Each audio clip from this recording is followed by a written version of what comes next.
desvaneciendo, siempre otro despedir, a veces más lento, demasiado rápido para mí, siempre tan fuerte, mi necesidad por ti, la primera mirada que yo vi fue la misma que me diste en aquel despedir, aquel abrazo vino a ser el último que te di, tu mano en mi mano,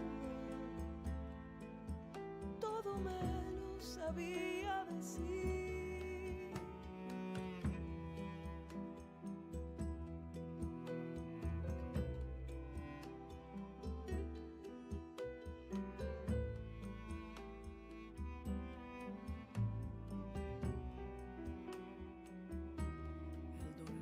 Me ahoga, me agarré tan fuerte de ti, no quería soltarte, no podía dejarte ir, el miedo a perderte no me dejaba respirar, no podía aguantar que ya no estarías más.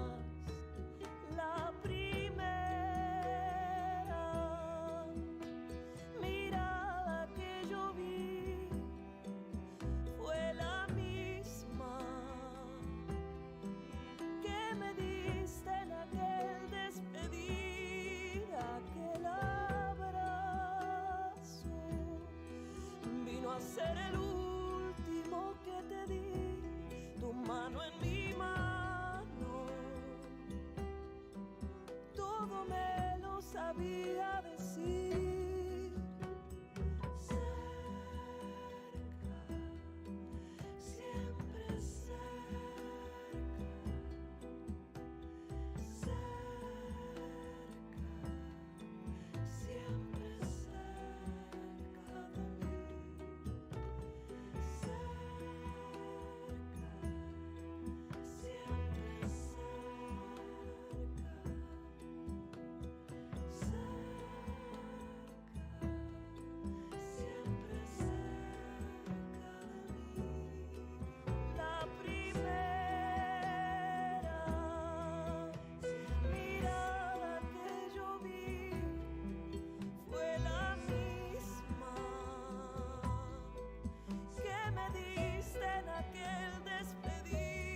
Aquel abrazo vino a ser el último que te di, tu mano en mi mano,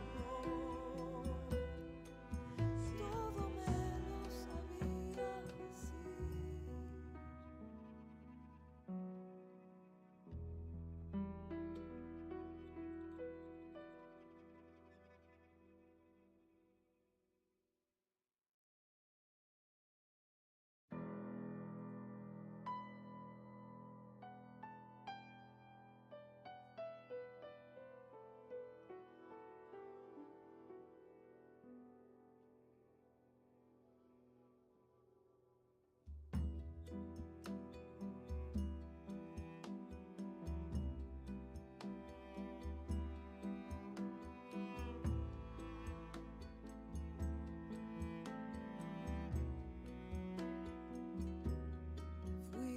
Perdiendo entre las sombras, desvaneciendo, siempre otro despedir, a veces más lento, demasiado rápido para mí, siempre tan fuerte, mi necesidad por ti, la primera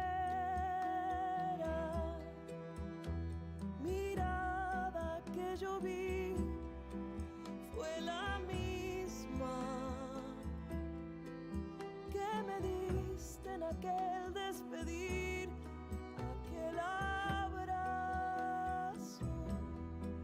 Vino a ser el último que te di, tu mano en mi mano. Todo me lo sabía decir.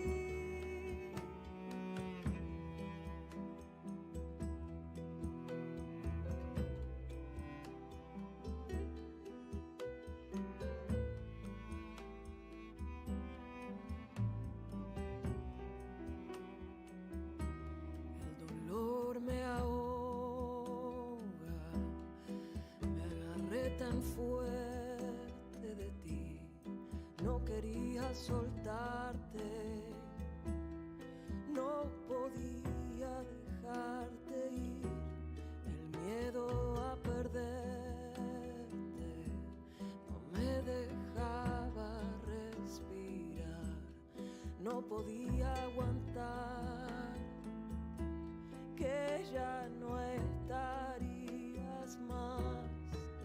La primera mirada que yo vi fue la misma que me diste en aquel despedir, aquel abrazo. Vino a ser el último que te di, tu mano en mi mano.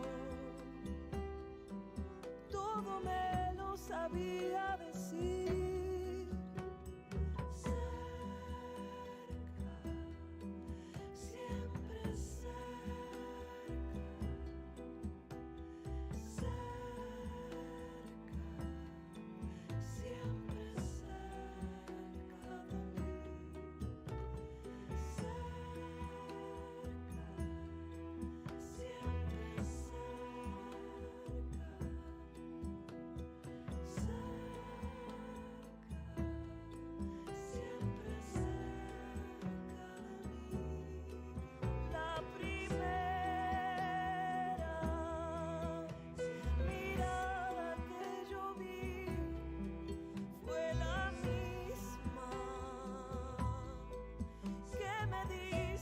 Aquel despedir, aquel abrazo, vino a ser el último que te di, tu mano en mi mano.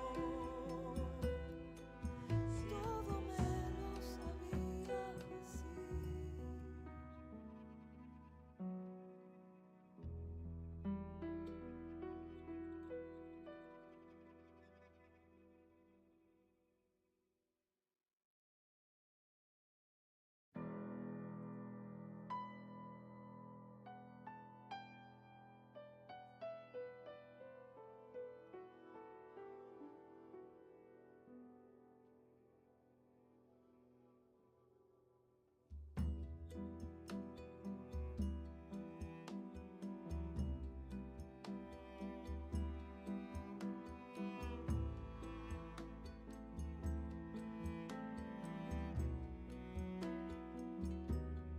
Fuiste perdiendo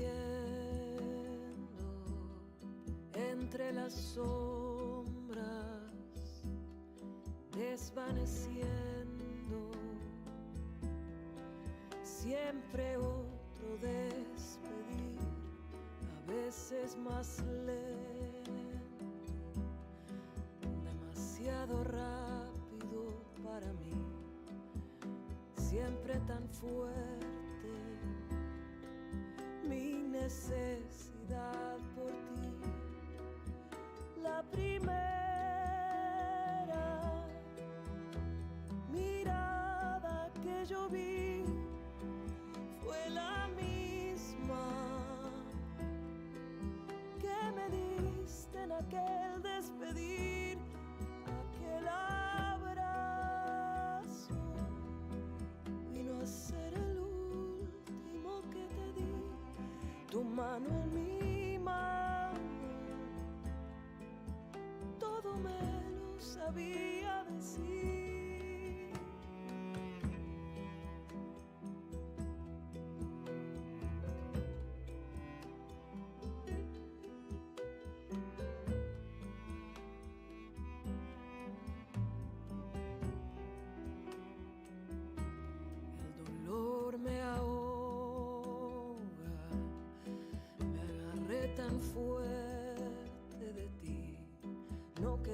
soltarte, no podía dejarte ir, el miedo a perderte no me dejaba respirar, no podía aguantar que ya no estarías más. La primera mirada que yo vi fue la misma que me diste en aquel despedir, aquel abrazo. Vino a ser el último que te di, tu mano en mi mano. Todo me lo sabía decir. Cerca, siempre cerca. Cerca, siempre cerca de mí. Cerca, siempre cerca.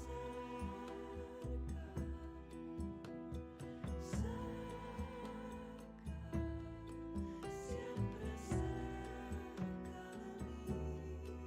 La primera mirada que yo vi fue la misma que me diste en aquel despedir, aquel abrazo. Vino a ser el último que te di, tu mano en mi mano. Todo me lo sabía decir.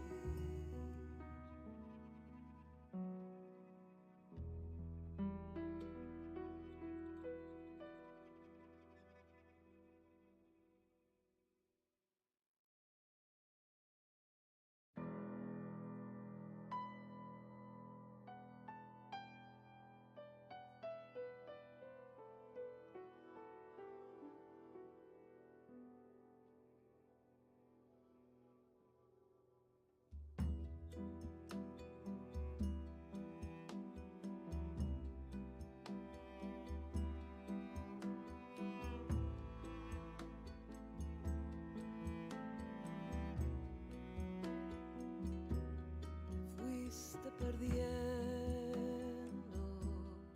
entre las sombras, desvaneciendo, siempre otro despedir, a veces más lento, demasiado rápido para mí, siempre tan fuerte. Mi necesidad por ti, la primera mirada que yo vi fue la misma que me diste en aquel despedir, aquel abrazo. Vino a ser el último que te di, tu mano en mi mano. Todo me lo sabía decir.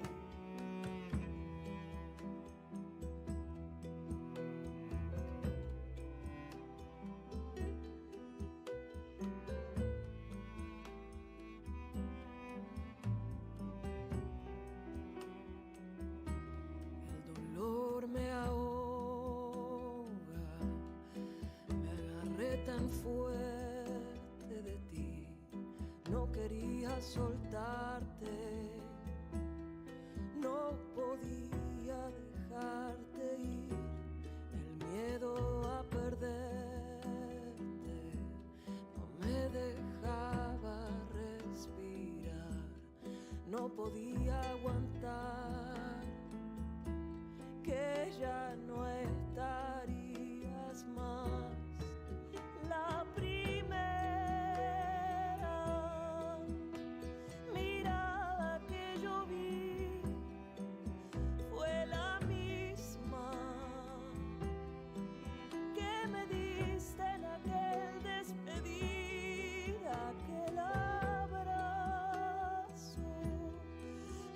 a ser el último que te di, tu mano en mi mano.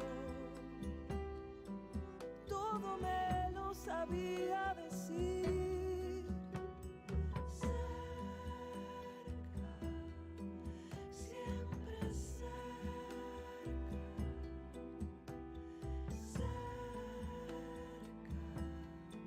Siempre cerca de mí, siempre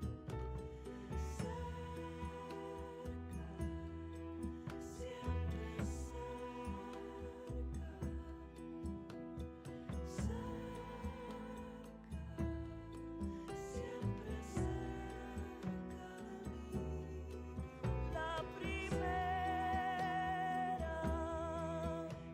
mirada que yo vi fue la misma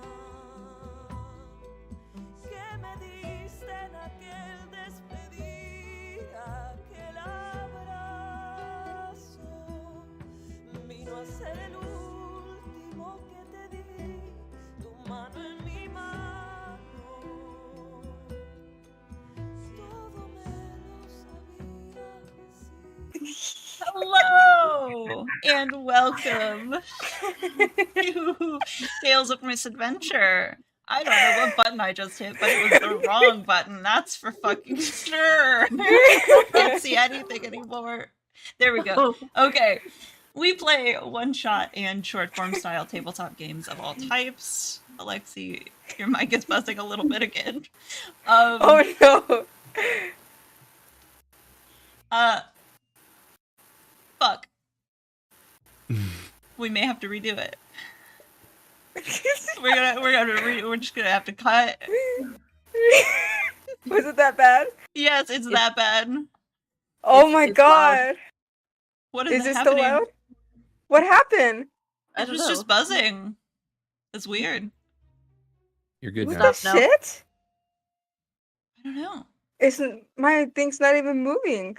Are your cords like all plugged in right?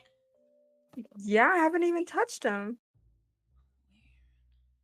Oh goodness me! What the shit? Talkie ass fucking mushroom. What the shiitake ass fucking mushrooms. We love ass fucking mushrooms. Those are my favorite. Yes, we do. Take two. Okay. Take two. I will be sure to make that sound again. No. Take two. I mean, I don't know what Okay. one was, the sound that came out of your mouth on one, but that is forever me forever. Like when I roll in that one, that is the sound I'm gonna make forever and always. That was incredible. Makes it go down easier. All right. Okay. Take two. Here we go. Take two.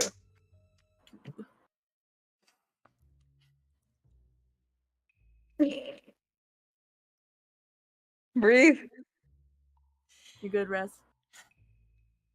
Hello and welcome to Tales of Misadventure. We play one-shot and short-form style tabletop games of all types. If you'd like to check out some of those adventures, go check out Tales of Initiative's YouTube page and click on the Tales of Misadventure playlist. That's weirdly where you would find all of our stuff. We've got several things at this point. It's awesome. Yeah, go look. It's great. A lot of it's very thirsty. I'm sure you'll enjoy it. Alexi, I believe you have some words about our beautiful sponsors. I do. Oh my goodness, I do. So, before we get started, there are some awesome, really awesome creators who are supporting us, and we love to support them. Included are Day 20, Level 1 Gaming, Emberwind, and TA Maps, and Fernwind Dice. Just kidding, I love them. All of which you can find the secret code for % off your order in our overlay scroll. So go look those up. Day 20 just updated their Ko-Fi store, so you can include 15% off your coupon for your order if you use the code TOI, not IOT, TLI, that one. You can get the D&D I know how to say words. D&D 5e modules, editions like Court of Seasons, Tarot Soul, and the Astro Tinker class. We've done Court of Seasons here on Misadventures, which is fun. You should totally go watch that. All easily readable, easily and scalable for your party's level. I love it. Yes. It's reasonable too. Like honestly, I don't know It's what that reasonable. word means, but it's a word now. It's a dictionary I- term. Easily together. Yeah, there you go. It's reasonable. It's reasonable. Yes. Our merch store is live also. So if you would like to support whatever the fuck this is, head over to talesofInitiative.com and support us by, getting a coffee mug or something, or a hat or some stickers. Like, there's some dope shit in there. Storyfinders Guild in the Discord is doing really well. It is myself and Rule as DMs at the moment, and we are accepting players all the time.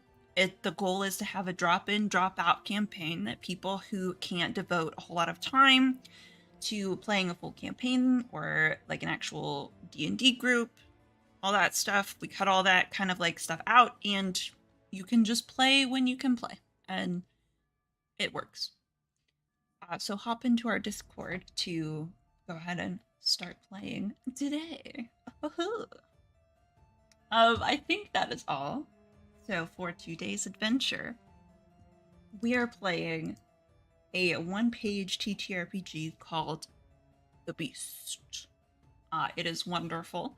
It's kind of set in the 18th century, very Van Helsing-ish, monster hunting.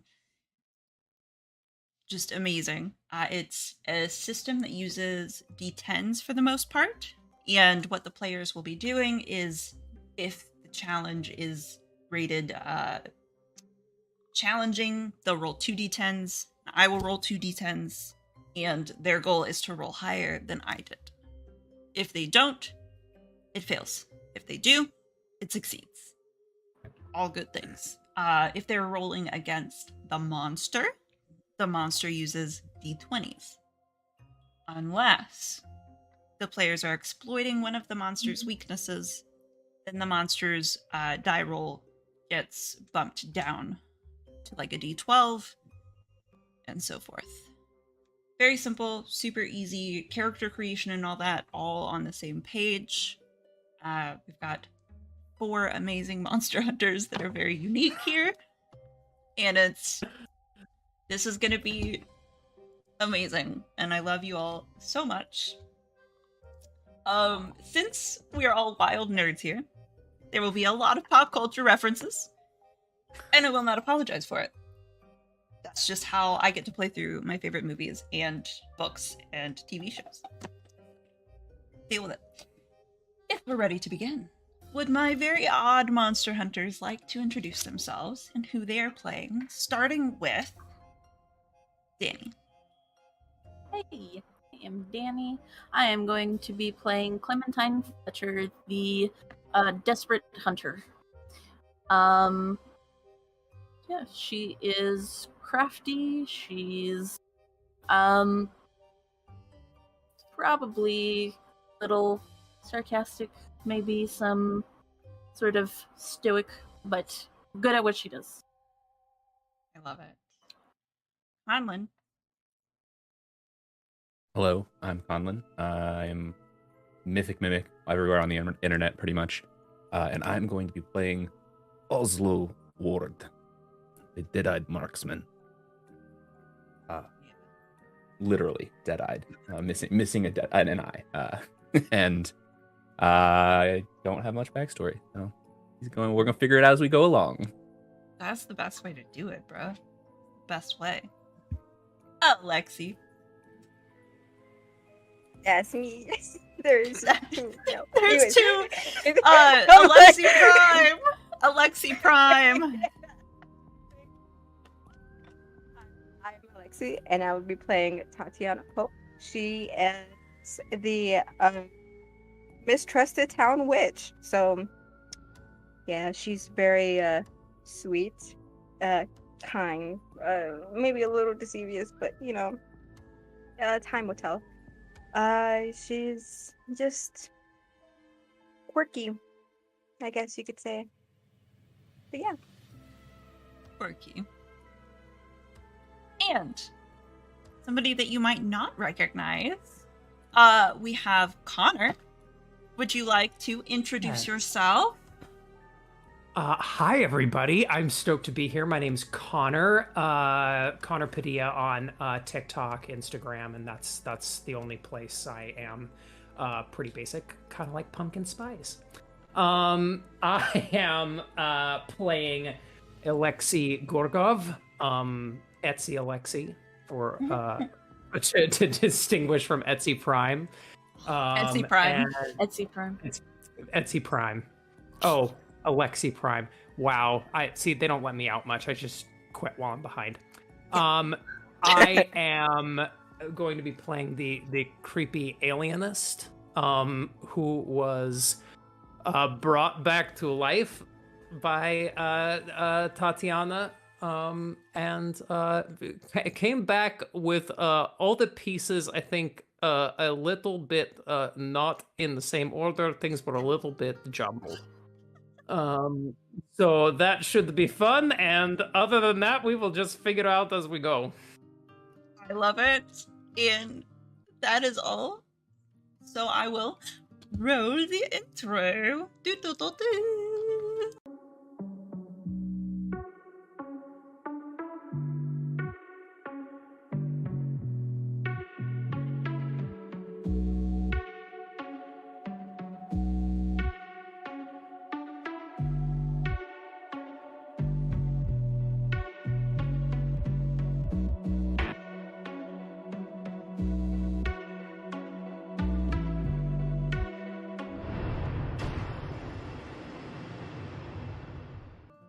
So,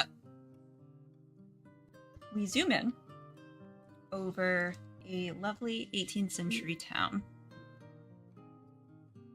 where something has been amiss for a while. There have been some monster attacks, a huge problem in the 18th century, as everybody knows. Monsters just left and right have to be taken out by very experienced bands of monster hunters. The different patrons will call into the city to take care of the problem. It has dried, and you sprinkle it with seasonal. You know what I'm saying?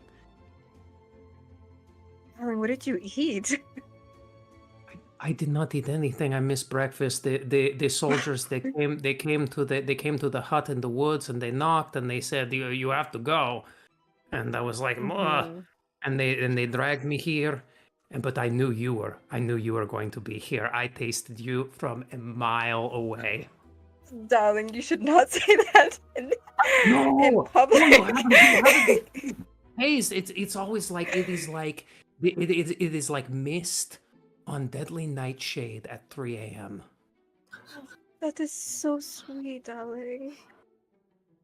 Very comforting. Oh. But what do you think we're doing here, Tatia? Honestly, I don't even know. Honestly, I just... I'm just gonna pick up my black cat and just pet her. Okay. Honestly, I do not remember. I maybe have just walked here and then I just saw everybody. When people see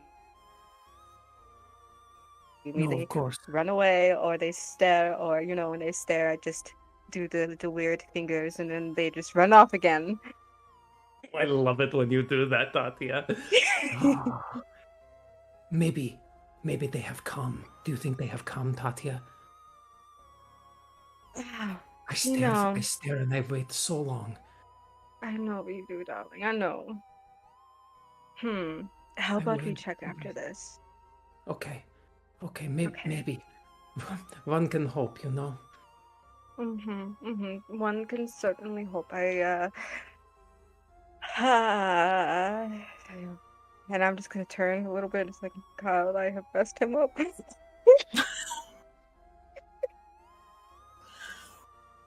Oslo. You are here, privy to this conversation as well. Who has come? What? Oh. Do any of you know when this Baron is supposed to be here? Baron. I'm sure I will taste him when he comes. What? What is this? What? He tastes people? I don't know. I everything is a little foggy. I used to be able to hear people, but now I mostly like when I listen, I taste things. And when I taste things, I hear things. And when I smell things, I see things. May have messed up his senses just a tiny bit. I will say that. But you know, it's a work in progress. I promise. Good. Just a tiny bit, huh? All right. Well, Would you like me to fix your eye? I think I'm all right. Honestly, it's very becoming if I do say so myself. You know, it gives you a little bit of a vibe. You know, it's very eclectic. It kind of brings everything together. Well, Like, thank. Mm, Did you so say you something? said a Baron is coming? I don't know. It smells vaguely like when someone pisses on shit. So it he might be coming. Well, none of you called by the Baron. Like, you just showed up. Clementine. No, I was dragged here. Clementine, you were called by the Baron. Please. Also, I got a note. I mean, I got a letter from the Baron. I do not know. Oh. Well, that's very impressive. He writes to you. He just sends soldiers, and they just kind of drag me away. I'm starting to see why. Excuse you, sir. It's He okay. is a I know I'm a little strange, apparently. Tatia does not let me out much. She set me up in the hut in the woods so I can look at the sky. I hate being interrupted from that. yes. What's in the sky? Oh dear. The others, they're coming. I hear them. If you listen, if you be very quiet, you can hear them whispering. And it's like... Does that mean that you taste them too? If you hear them. A little bit, but it's like when you taste something and you can't describe it. It's like on the tip of your tongue, but it tastes good, but also kind of like it bites a little bit. Like a really sharp Merlot. You know, when you drink the Merlot and it's like, ooh, that's smooth, and it's ooh. You know, you drink it a little bit, and it's like, ooh. Are you sure you're not haunted?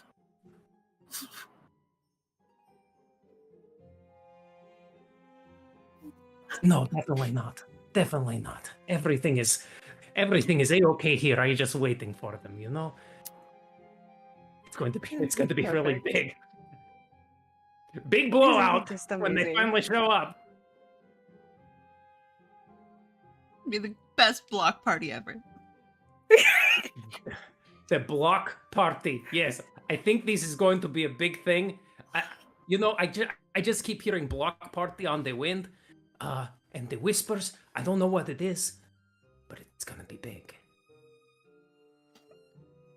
This moment where the Baron, who is a very tall, kind of gangly-looking woman.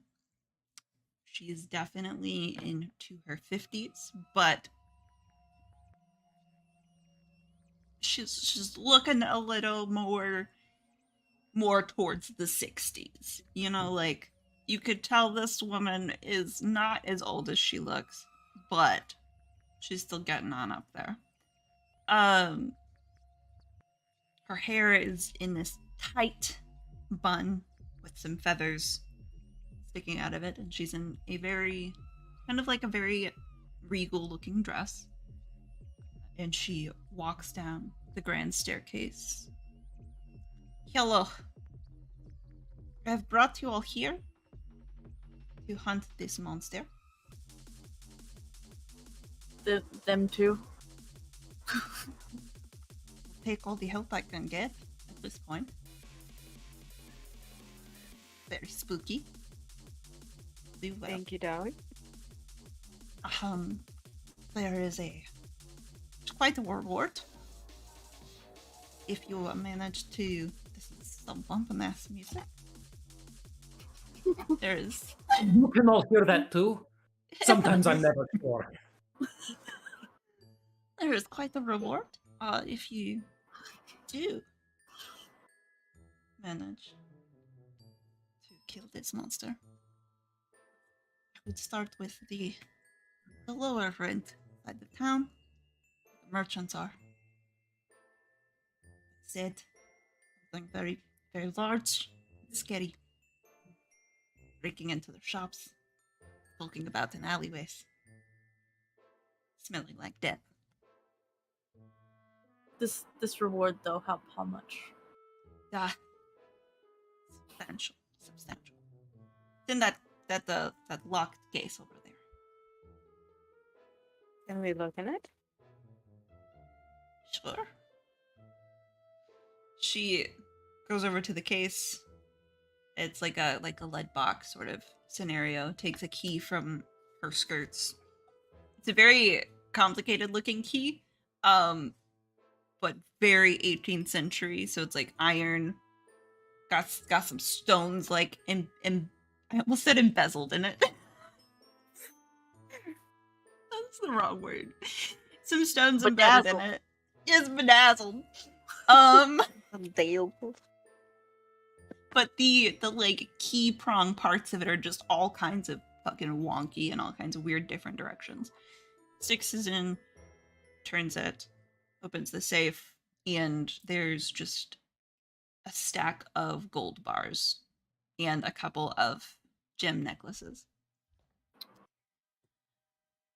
You can have the gold and the choice of the jewelry if you do manage to get rid of this monster. Perfect. How you Well, divvy it up, I don't care. It sounds like a pretty good deal, huh? Can I check to see if everything's real? Are you going to walk up and try to like bite one of these gold bars? Is that what's happening? I was honestly. Tatia, do you want me to do the thing? Do you want me to bite it? Yes, go check for me, darling. I'm going to walk up. I'm going to pick up the one of the gold bars, and I'm going to clamp down on it. This woman, who is very stately, very like well put together, just kind of pinned up, poised, kind of a little bird-like, watches in a little bit of confusion. And what I'm gonna need from you to tell if this is real, I think this is going to be a challenging thing. So we're gonna roll 2d10. And if you can somehow convince me that some part of your background makes you an expert at this, then you gain a d10. All right. Real quick. So, Clarification on rolls, just because I just want to make sure, since this is our first one, I want to make sure that I understand it right. So characters roll a d10. You add a d10 if it fits your background, or if you have the relevant skill. Yeah. Or if you have that. Okay. Yeah. And then the GM decides, like, so you're saying this is a 2d10 challenge. So you'll roll 2, and if Alexi can, well, Connor, if Connor can convince you that it's a background thing, that's how that works. Yeah. It adds a d10. Okay, cool. Yeah. So that there's a very much larger chance that he will roll higher. So. Okay, so Alexei reaches in as he's chewing on this possibly fake gold bar. He reaches into his jacket and pulls out these giant bifocal goggles, and he hooks them on his head, and he like places it, and it's really quite something. This image of like these giant goggles as he's kind of like chewing and like licking the bar a little bit, and he's going to kind of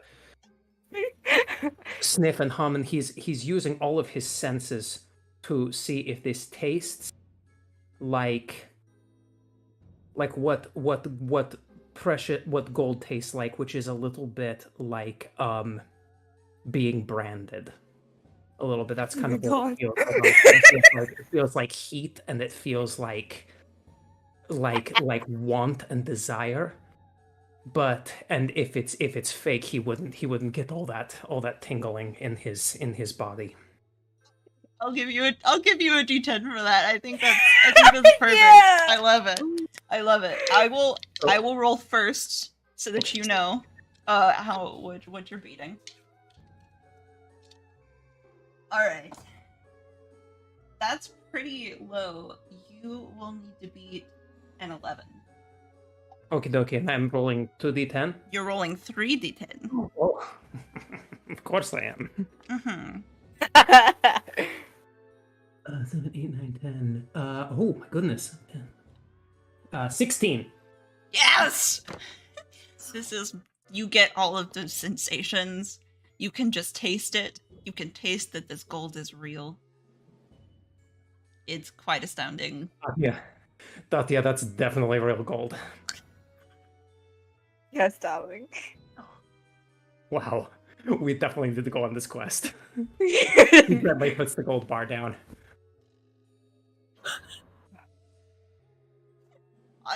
You are an honest madam, Baron. Baron or Baroness? I do not know what your preferred title is. I prefer Baron. I love It that. commands more respect. Oh, for sure. I understand. If you're quite done tasting my fortune. Yeah. Of course. I just wanted to say that the feathers on your head, they're humming a little bit, and I don't know if you can hear them, but they tell me like you are a powerful individual, and you do not need to overcompensate. I know it is hard and scary being in this position, but you are powerful and beautiful, and you command much more respect than you could possibly even fathom in your doubts and insecurities. That is all. Lovely. Are you... Before I change my mind, yeah, you all would go. I do have one question, Baron. Do Is you it know? the weird one? No, I'm a hunter. Has there been any tracks or any signs left from the taking? I do not know. The people who would know that are probably in the merchant district. I would speak to some of the merchants, and if they know, then they will. Okay. Thank you, Baron. I don't know them. And then I'm gonna leave.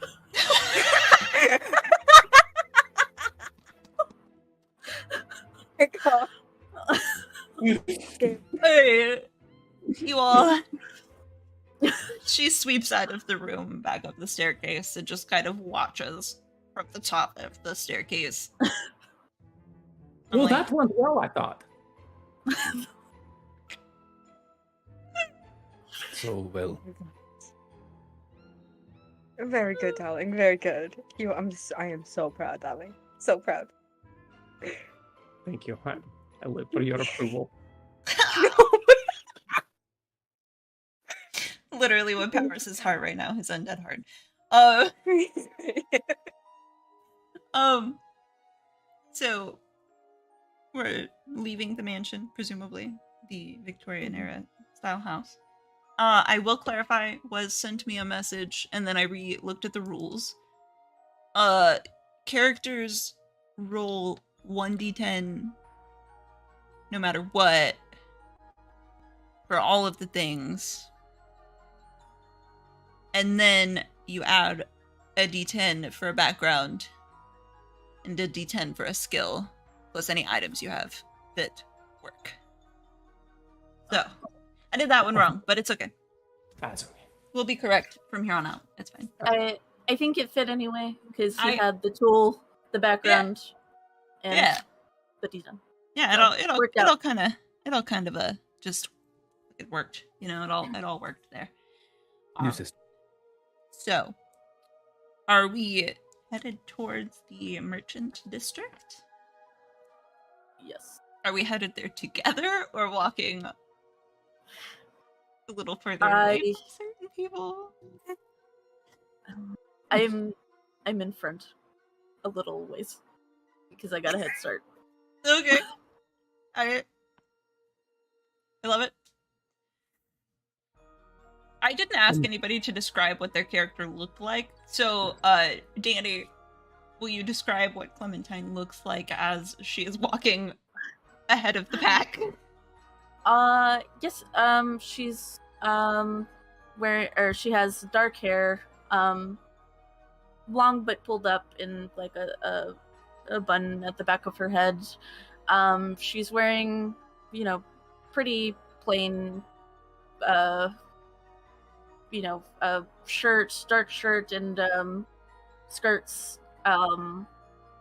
She's got a silver chatelaine pinned to her skirts that clink a little bit when she walks. And a bow and arrows on her back with a big black hat.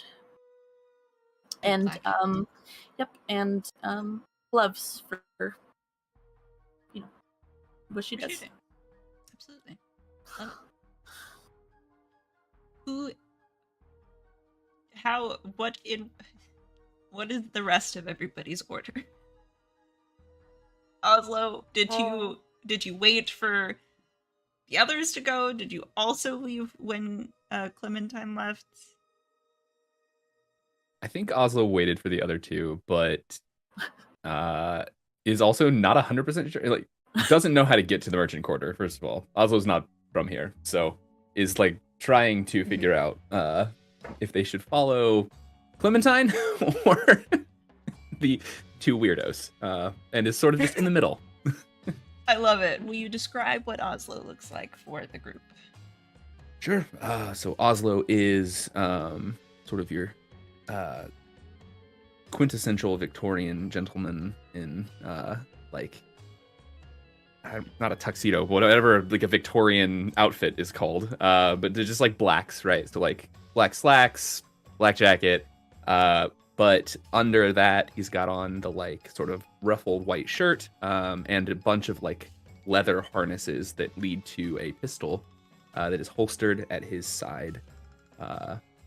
He's got a little on the other side, actually, like a little smoking case that's got some like tobacco and other things rolled in there. So always has to remember which way to reach. Other than that, though, he's got a big old gash down the side of his face from something unspoken as to what that actually was. But one white eye, one normal eye, and just very close cut, like buzz cut style hair and clean shaven.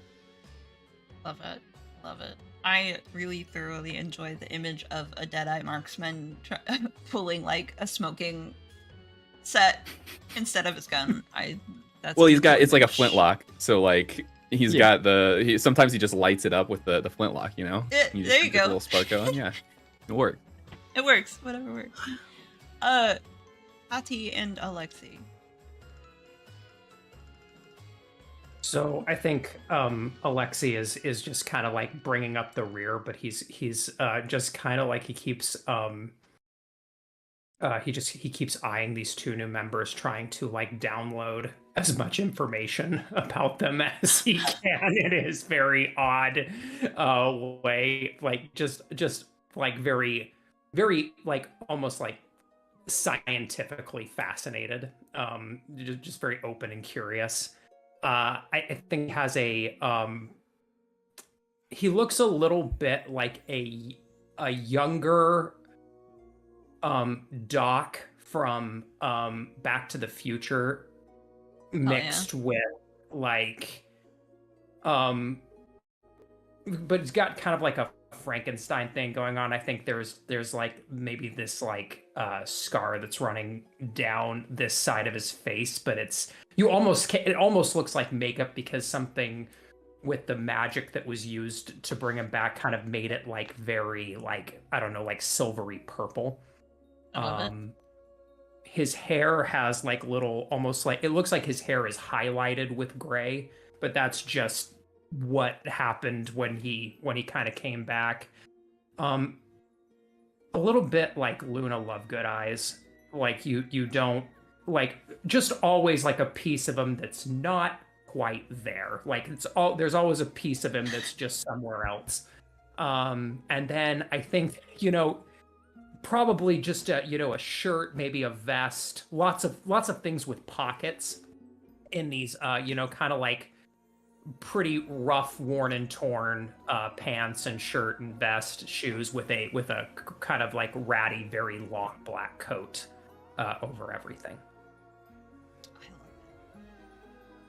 Yeah, I think that's all I have to say about that.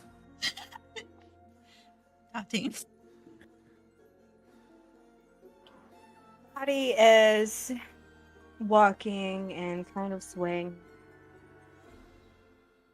her dress a little bit. It's really, really dark gray, but it has like deep brown mud stains and twigs and grass stains, and she's just trailing and swinging it back and forth. She has like really puffy shoulder pad jacket, and her hair is in a bun, but there are pieces of it falling out. She has like a raven feather in here. She has like a rat's tail in there too. You don't know if it's connected to anything, but it's in there.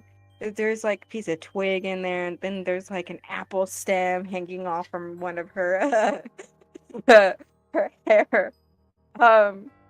She is always smiling with these dark black lips, and sometimes when she smiles, it's a little bit more wider and longer than it should be, but it's there. She has this black cat that kind of sits on her shoulder or walks beside her sometimes, and always like curls its tail around her leg or her neck. And she has this wooden staff that is about 2 feet taller than she is, but it curls around in a circle, and it has like a little gem, but it's like covered in mud and grass and maybe shit. But might be the source of her power, might not be, but hey. And that is Tatiana Poe. I love it. So, Clementine, you seem to be one of the most experienced monster hunters here. Finding the merchant quarter is not going to be difficult, so it's going to be a 1d10 challenge. And I will say, I don't know. Convince me that you have the background bit there to give you any more. I think that Clementine comes from a nearby town, like that's smaller, probably shittier, but that didn't have much, so she probably came to this town quite often to, like, when they needed to buy, more food or sell things. This was the place to go, so she probably knows where she's going. Hell yeah. Yeah, sure. You get a D10 for that one. Okay. Ready? You have to beat a 10. Ooh. Come on, Ducky Dice, don't fail me now. Don't fail with that. Sweet. 14. Hey! Hell yeah. Clementine is walking at the head of the pack, just like she's already been here before. She's been to the merchant district several times. She knows all the vendors, so she's just walking on down Main, headed in the correct direction. Alexi. Honor Alexi.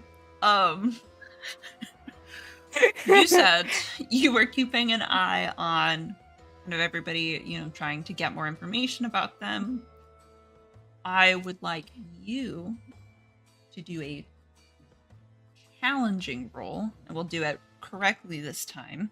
So you will roll 1d10 to my 2.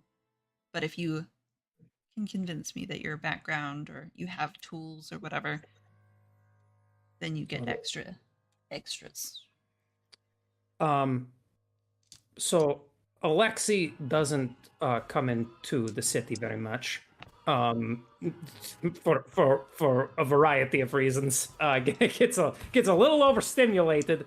So I think he's really fascinated. He's absorbing all this information, and he doesn't really want Tatia to see, because he's really not supposed to do this, but he kind of like hangs back a little bit more and pulls back out his goggles and just kind of puts them on so he can like see deeper into everyone and everything around him to kind of absorb the information. What these goggles do, no one really knows, but he thinks they do something.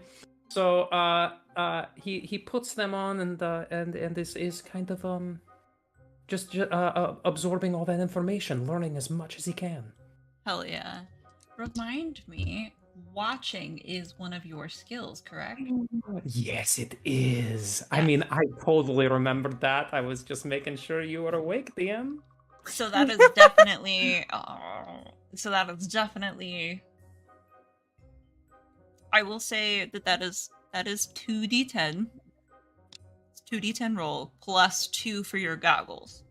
Alrighty. Okay, ready? Okay, yeah, you go first. That's gonna be an easy one. You have to beat a 6. Oh my goodness. Ooh, 4. I got this 6 exactly. Oh shit. Okay. It says. Just to make it life hard. Yes, it says. The failure. A failure. Equal or less. Equal or less, it goes badly. You try to hang back a little bit, and you pull your goggles out. But in the action of pulling your goggles out and trying to get them all situated, you don't see the mud pits that are like all over the street. You trip, and you don't get any of the information you were looking for because you're too busy trying to make sure that you don't fall.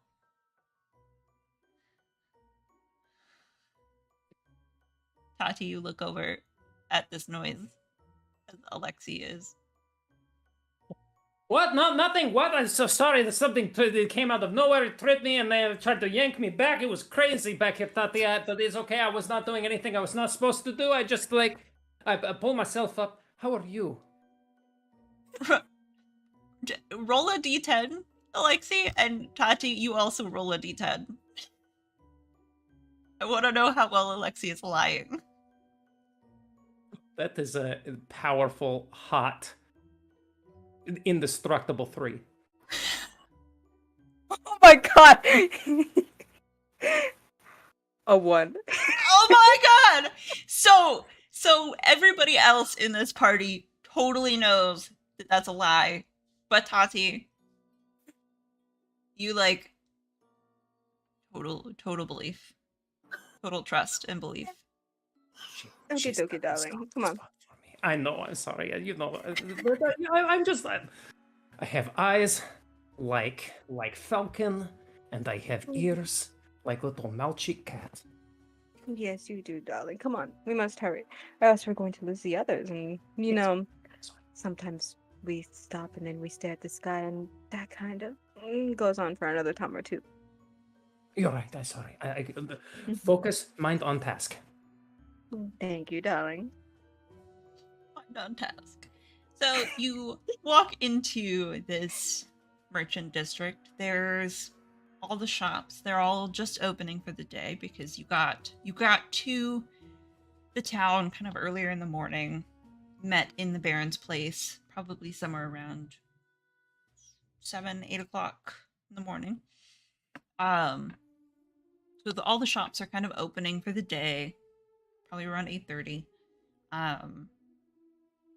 There's like a blacksmith, there's a general shop, there's a seamstress, there's bars, and you can kind of tell based on the fact that a lot of them are cautiously opening their shops, and some of them have their windows boarded up instead of open. Just everybody seems a little on edge here. Well, not very friendly, are they? Tati, I taste fear. Do you, darling? Mm-hmm. Maybe you should go tell that woman over there. You know, Like- the one that knows the Baroness that had the letter. Oh, okay. I will go up. It's a clementine, right? Like the Yeah. little clementines. I remember. Haven't had one in a lot of years. So I'm just gonna kind of like scurry up to the front of the. Hello. Hi. Sorry. Do you also taste the fear? I don't know if I could say I can taste it, but it is very palpable. Ah, yeah. I just wanted to, not to insult your intelligence or your expertise or anything. It's just I just wanted to let you know that it's pretty pungent. It's kind of like welling up, like the tannins of fear. It's drying out my mouth a lot, and I just wanted to let you know. It's exciting, right? Because Tatia is amazing, but I haven't I don't have a lot of friends, so it's really exciting to kind of meet new people and we kind of have like a little group. I don't know, like maybe we can. I was thinking like maybe we after monster hunting we all come out to the hut and like we can have drinks, like have like a Thursday night party or something. Like it'll be a standing date. I'm rambling. I'm sorry. I just want to let you know about the fear. What? Monsters? Where should we start? I don't know what to make of most of that. But yes, monsters. I know the blacksmith's apprentice, so I think we should go there first. The blacksmith's apprentice. It makes sense. Does it make sense? Why does it make sense? I trust you. You're the expert. Thank you. Yeah. You are Alexi, correct? Yeah. Oh, yes. I am Alexi. It's nice to meet you, Clementine. Nice to meet you too, and your friend. Yes, my friend. Yeah, Yes. so much more than a friend. Anyway, we don't know each other like that. Okay, you go ahead. I am not judging Alexi. No, there's no judgment. I am, No. No, definitely not. As Mama Babushka always said, never yuck anyone else's yum. It is a big wide world, and yeah, it is important. She sounds like a smart lady. Just It's incredible. Like I was dead.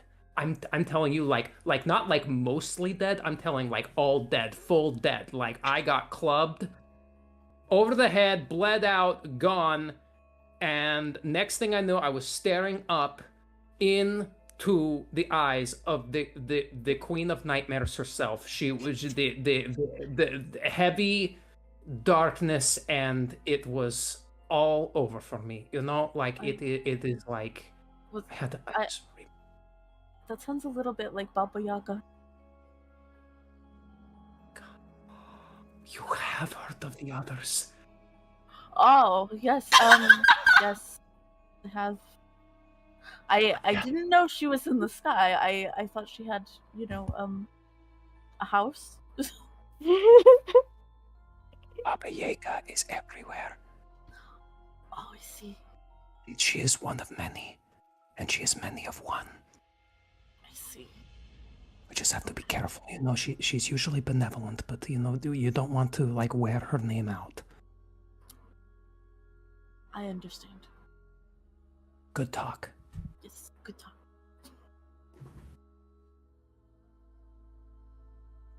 So where is the apprentice? Which way? Fearless leader. I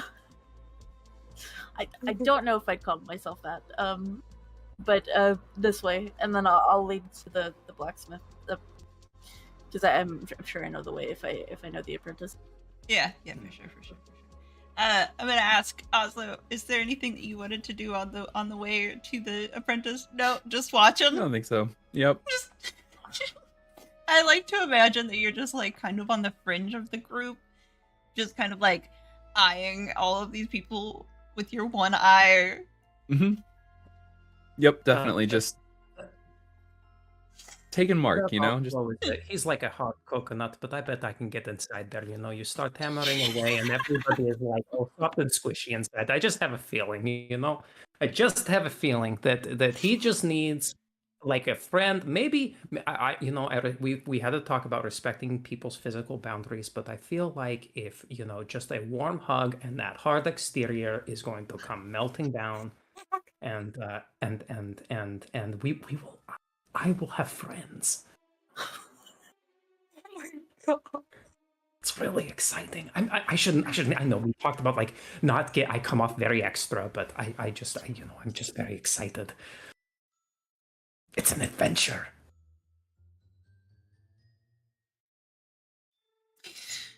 The blacksmith's apprentice. I'm very good at segues. Not the kind that are hoverboards with handles. sticks. Mm-hmm. Yeah. It's a new game. It's a new game in the 18th century.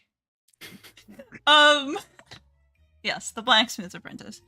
So you walk up to the blacksmith shop. They're probably the most open because there are like big kilns and like fires and all that kind of stuff going on out the back.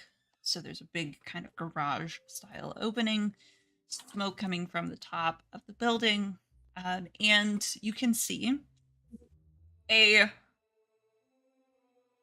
kind of gangly, but like one arm is definitely more strong than the other one.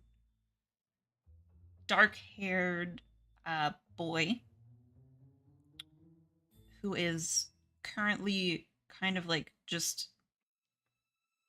polishing horseshoes, looking very bored on a That's stool. one. He's just like, make me polish the horseshoes again. And probably shouldn't have slept with his wife, I guess, but polish the horseshoes. I thought I tasted something funny. This I'm- this is your friend Clementine. What is his name? Yeah, I'm gonna sneak up behind him and then flick him in the head and go, Gregor, Gregor. what'd you do now? Literally leaps up from his chair and he's like, I swear to God, I haven't touched her. I didn't. Oh, Clementine. God, you can't scare me like that. There's But it's so much so going on easy. right now. So easy. So much going on right now, Clementine. What'd you do understand. now?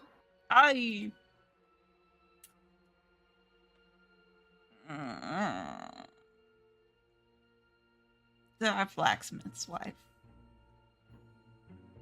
She's very pretty. I'm gonna put my shoe on his stool and kick it a little bit so that he like tips back. Ugh, Go, I told you to keep it in your pants. I swear. Oh. I will keep it in my pants now. For now. Make a D10 roll, just an easy roll. And you do have the backstory, so I will give you the extra D10. Okay. Beating a 9. 11. He's for now. You know enough about this boy that like the likelihood of keeping that promise is very low, but Yeah. he I will know do that, his so best. I'll flick him in the ear. Better. He's stop it. Clementine, why are you here? What do you need? We've heard about this beast hanging around from the Baron.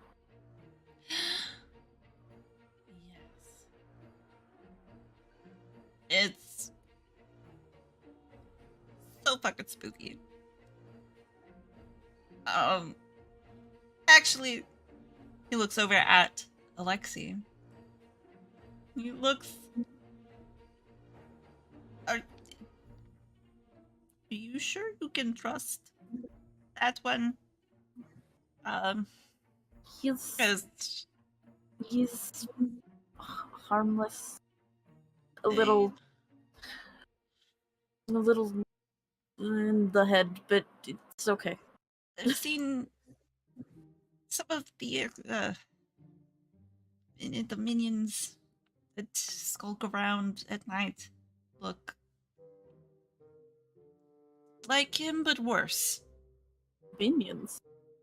Yes. Hear about minions.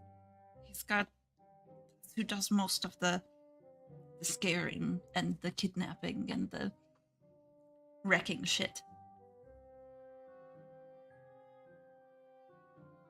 Wait. Kind of come around and do scary shit. I haven't seen the main guy too much. Don't know if it is a guy, in fact, but The That's- beasts, as little lesser beasts, running around working. Of course. This makes sense. you hear from inside the shop the clanging of a hammer. Stop for a second. Gregor, are you working? Yes, I'm polishing the horseshoes, polishing them. Yep, yes, sir. Good. And then the repeated banging starts again, and Gregor just picks up the rag that's now muddy a little bit and the horseshoe and is like, "Yeah, You might the beast You has might more wanna- beasts." you might want to clean that. I think you're making it worse.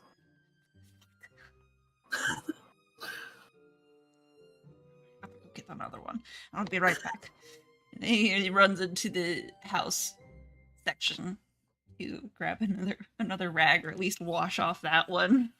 While he's gone, I'm gonna go to like a little corner and pick up like a bag of ammo for like a flintlock pistol, and I'm gonna throw it at Oslo. I Feel like we'll need it. Oh, Donga. I suppose we are going on a hunt, so might come in useful. He tucks it into his little like shooting case right above the smoking case. I love how many pockets all of you have. Like, Yeah, it's important. The implication is that there are so many pockets in this party. Mhm. I love them. All of you, I think, at any time, if you would like to say that you have a random item in your pockets, because clearly you have so many, roll a d10. And if you roll above a 5, you beat a 5, you have the item in your pocket. I have the rest of my rat from my rat's tail in my pocket. Um, Roll. Got 4. Damn it. No, When just the rat when tail. the boy gets back, perhaps we should ask him about if anyone has seen the monster, and if so, I would say we could ask the head blacksmith, but he's an ass. Yeah, and he's pretty angry. I can taste the rage coming off of him. Like you could taste that. It's hotter than the fire. You know what I mean? It's like he has. You can also taste the underlying secret and insecurities because he knows your blacksmith friend is actually you know, a lot gentler and man, he may not polish horseshoes very well, but he definitely knows how to polish other things really well. Like you can also like, can you all taste that? I All of this sort of- no, and I never want to, and I did not need to know it, but thank you. you know, I'm Man, starting. I can taste The more you the- describe these tastes, the I'm tip of my starting to tongue, get them middle of my myself. tongue, back of my tongue. Tickles the back of my brain. But he said there were minions like me. They looked like me, Tatia. Do you know anything about that? Is this happened before? You've done this to others?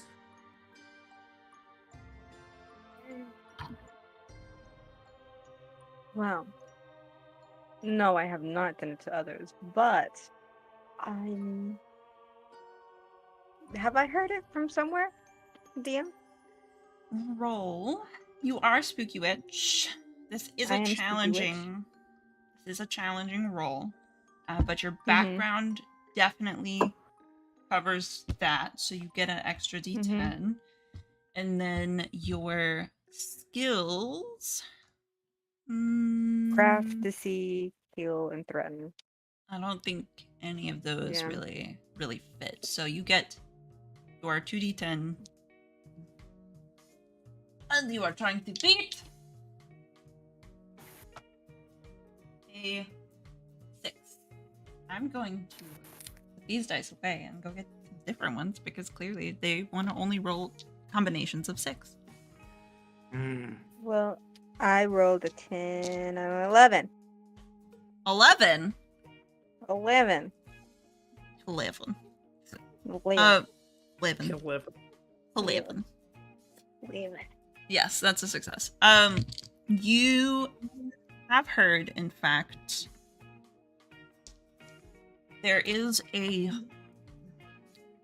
there's a book that you kind of like followed some of the instructions in when making Alexi and bringing them back.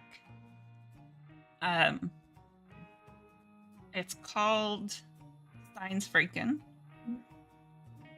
And it kind of detailed some of how to bring somebody who is deceased pieced together back to life, and it definitely like somebody's clearly done this before, and the information is out there. You also know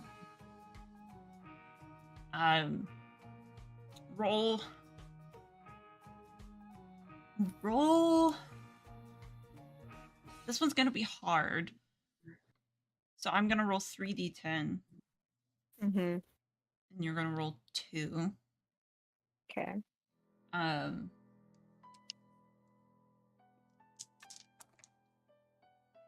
8. No, wait, my bad. One more. That's a 17. Yeah. I rolled a 12.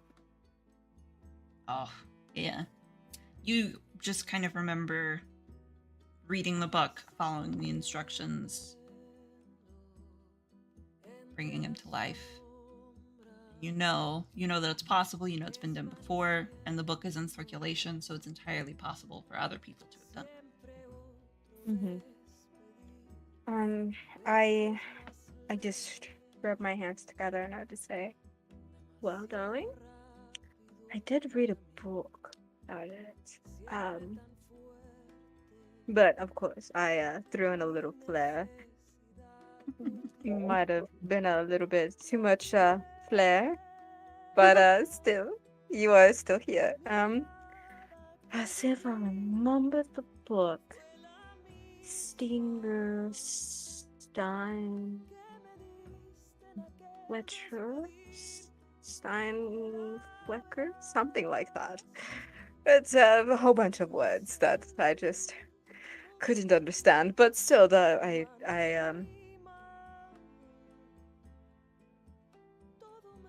thing is that the book is no longer in my possession.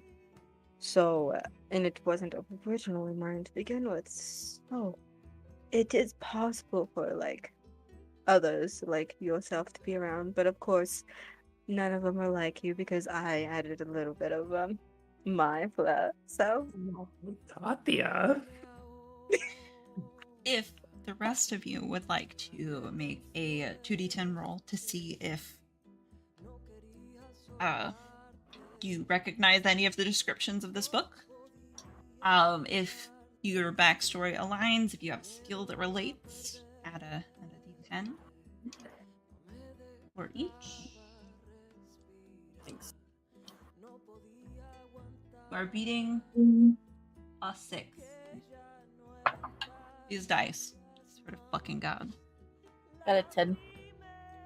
10? I rolled an 11. 11. Oslo? I'm not No? rolling. Oh, you're not rolling? I don't think you would know. That's fair. That's fair. That's fair. So Alexi and Clementine, you are both familiar with the book, Stein's Franken. Familiar with the story of somebody being brought to life, somebody being a cobbled together cadaver. Some interesting instructions in there. Interesting ramblings. It's a little story-fied. Kind of feels like some of it might not be like legitimate. Just dramatized a little bit. I think my grandma used to tell me that it's a bedtime story. If you both would like to make the same 3d10 challenge roll that I had Tati make, you are welcome to. You are beating. I'll say you both do get that extra d10. For 2 at least.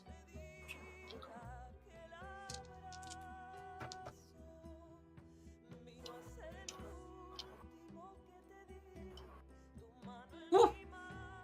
Fuck. I don't think it's possible. But 26. Definitely not. Yeah. I don't know why my dice are rolling really well on me trying to give you guys monster information.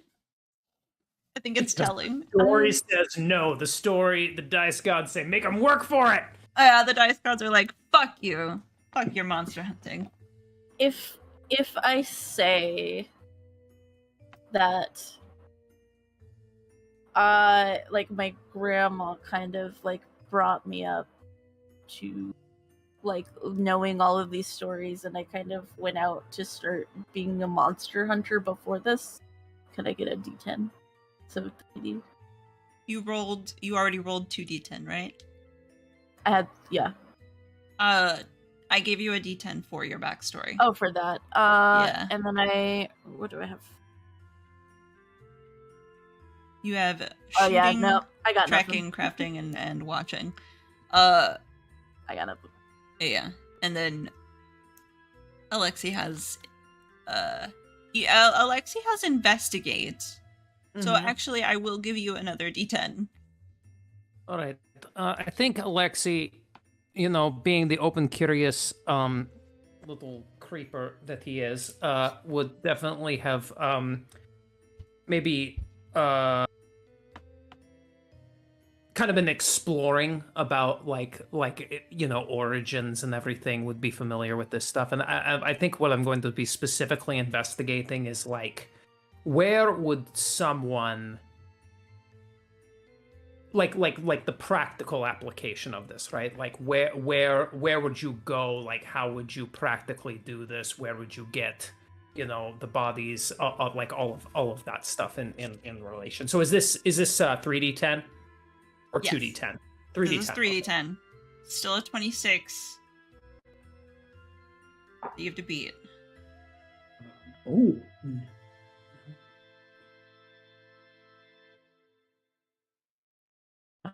25. Oh no. No. It's No. almost okay. there. It's almost there. It's on the tip of your tongue. You're like, I feel it. I taste it. Claudia, just not- all of the taste of the sex in this room, and it's interfering with my investigation.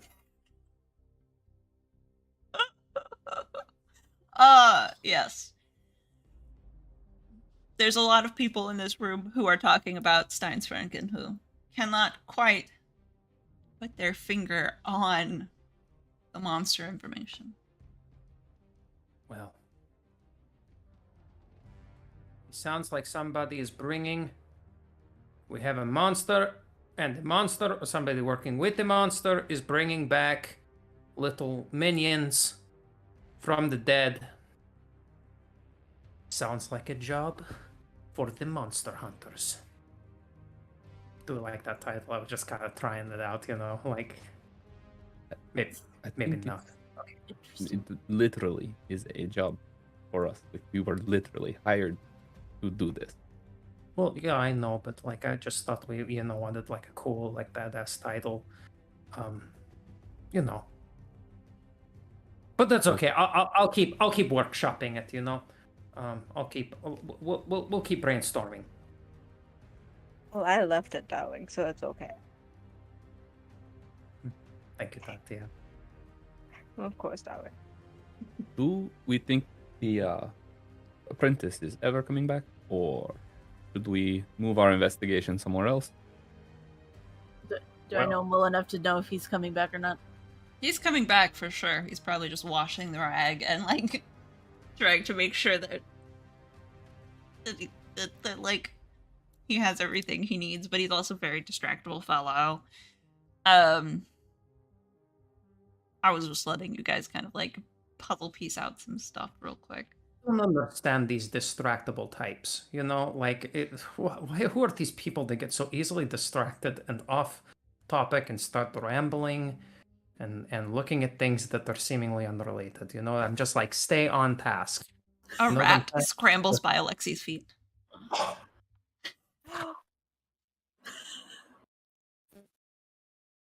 My friend. Oh, it has been so many places in the last day and a half. Oh, yes, hello, my little mouth cheek. Yes, come here.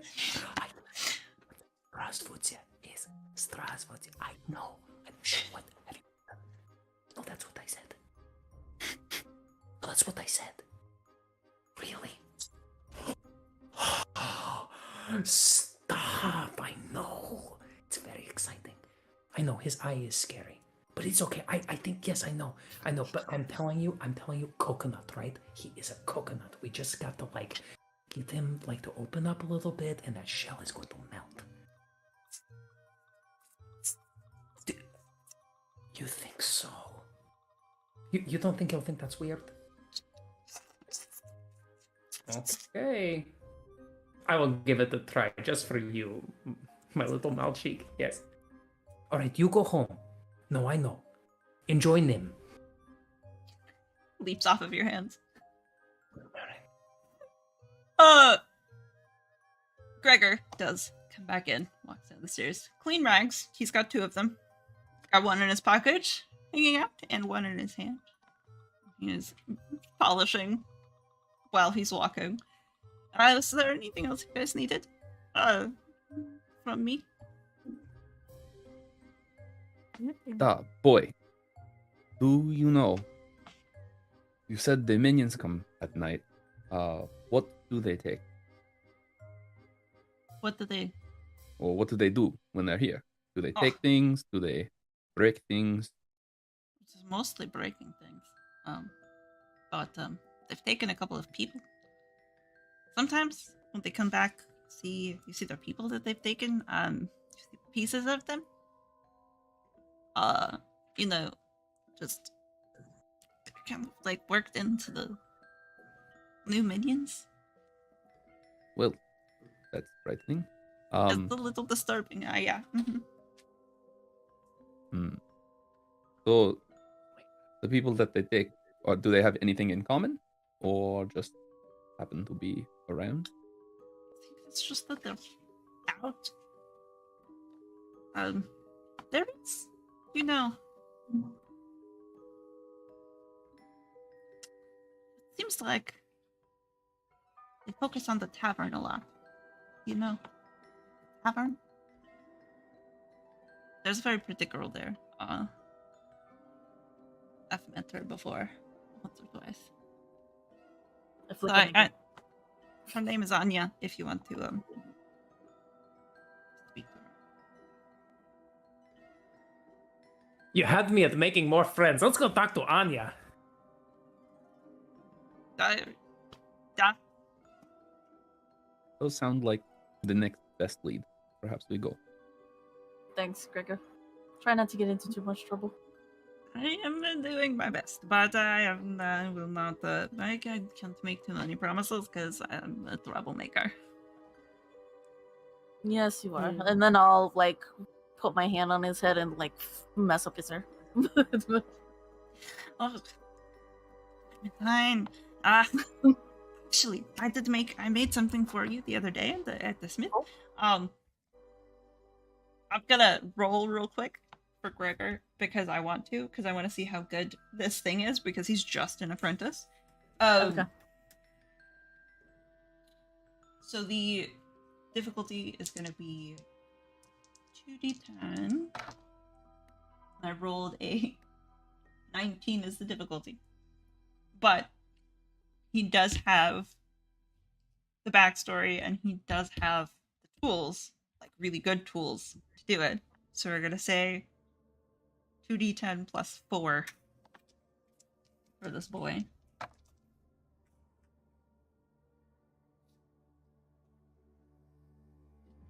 What did I say the challenge was? 19. 19? 19. He rolled a 15. Okay. So, Yeah. what you get is... Oh, alarm. What you get in your hand is something that looks like it was supposed to be an arrow.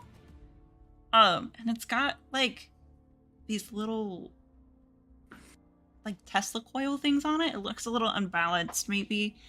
But it looks kind of like the intention was to have it be charged with some electricity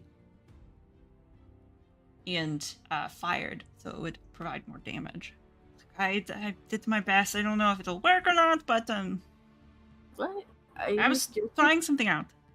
Yeah, this is interesting. You're getting better at this, Gregor.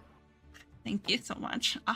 I really am trying. It's a little hard whenever all I get told to do is polish horseshoes. That's That I know because will we have to just stay out of trouble. I'm doomed. Here you go. Thank you. I'll take it. Please mark down a electrified arrow with a little asterisk. As we're, I guess, are we leaving? It's up to you guys. I think so. Yeah. Okay, I'm gonna just kind of like sidle up to Gregor and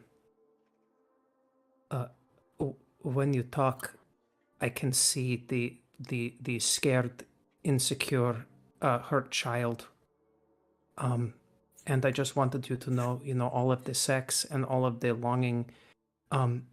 You are never going to be filled up with the external validation seeking.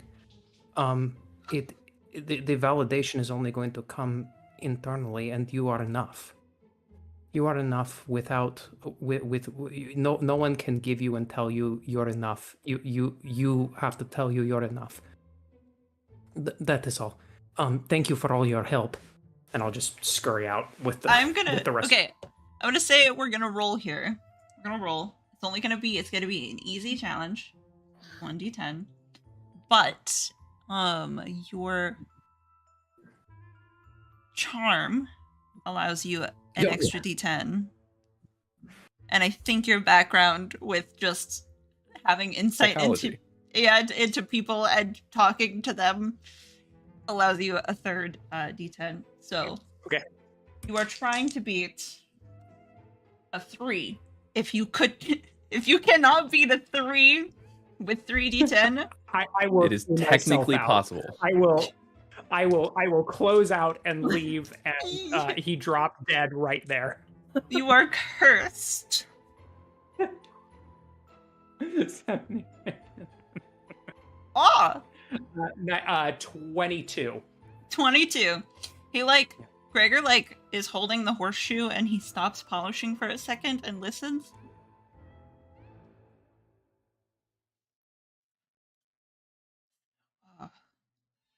Thank you.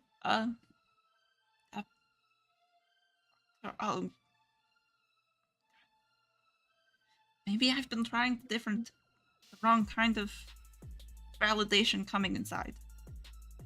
Of course, it happens to the best of us. And honestly, it is just something that we all need to be told these things every once in a while. Well, I'll work on that. I'll work. Thank you. Of course, you're enough. You're amazing. Good luck. Good luck. До свидания. До свидания. What a charming human. Miller sits down to continue polishing his horseshoes. At this moment, right now, I'm going to ask, how much time does everybody have? Are we good to continue for... How long do we have? Like another hour. Okay. Mm-hmm. We're good. We're good then. We're good. Okay. Returning. Boop. So, you are walking down the street. Is there anything you guys would like to talk about as you make your way kind of across towards where the tavern is? Can I make an investigation roll to look around to see if there's anything interesting or that stands out amongst the damage that has been done? For sure. It'll be I think it'll be a 2d10. So I'm gonna roll that for you. Cool. That's a 5. Cool. So you can roll 2, I right? think So I have investigate as a skill. you do have investigate as a skill, and then your background as a dead eye. Looking at things, yeah. You're a marksman. You can get it looking at stuff. Right, good looking at stuff. Right, exactly. So 3 total d10. Yeah, that's 11. Yeah. Oh fuck yeah, absolutely. So you notice a lot of the repairs that have been made as the stuff has been kind of destroyed. There's a lot of half done, half built repairs to buildings, to tables, to workshops. Again, a lot of these businesses have their windows boarded and they have their open sign on the door, but for the most part everybody's kind of trying to keep to the insides of their houses. There's not a whole lot of people walking around. Walking down the street, let me glance at this real quick. You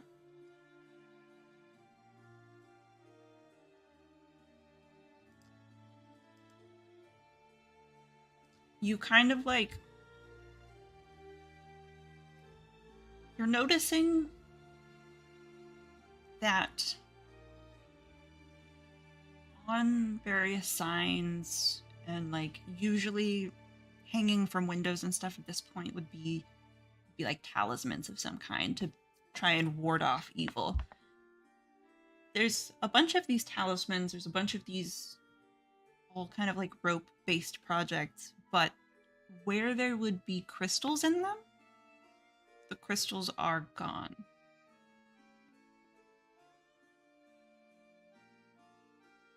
Something either took them, or they didn't have the crystals to put in them, which is a little wonky. I'm not entirely sure why that would be.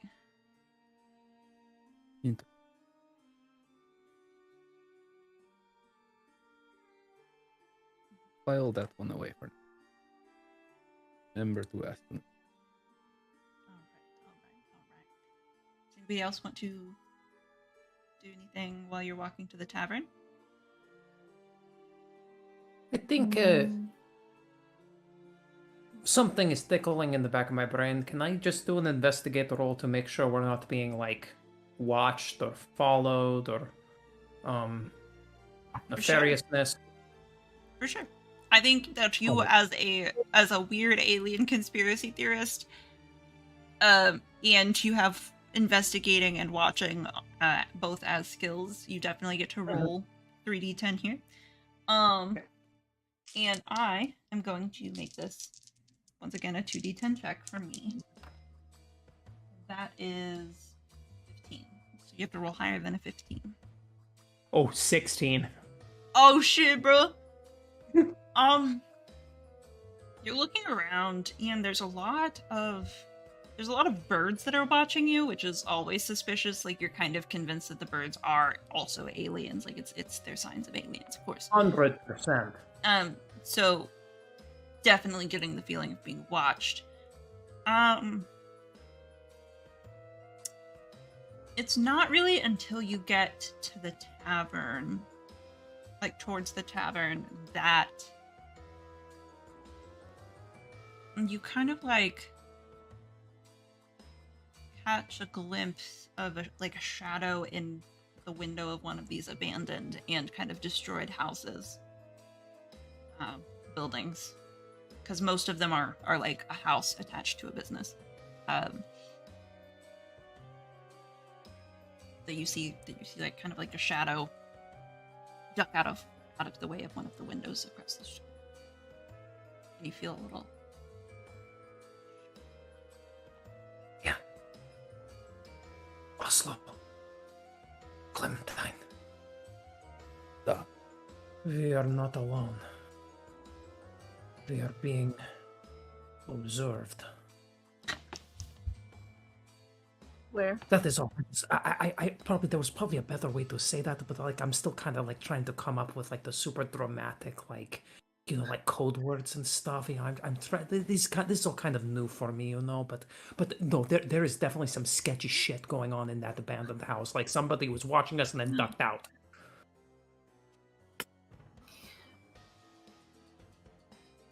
Thank you, Alexi. I'm going to take out my bow and pull an arrow and look back at Oslo and like nod towards the house.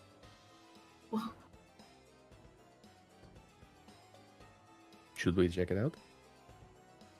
Do you want to go? I think one of us should go around the back, or two of us. Two in the front.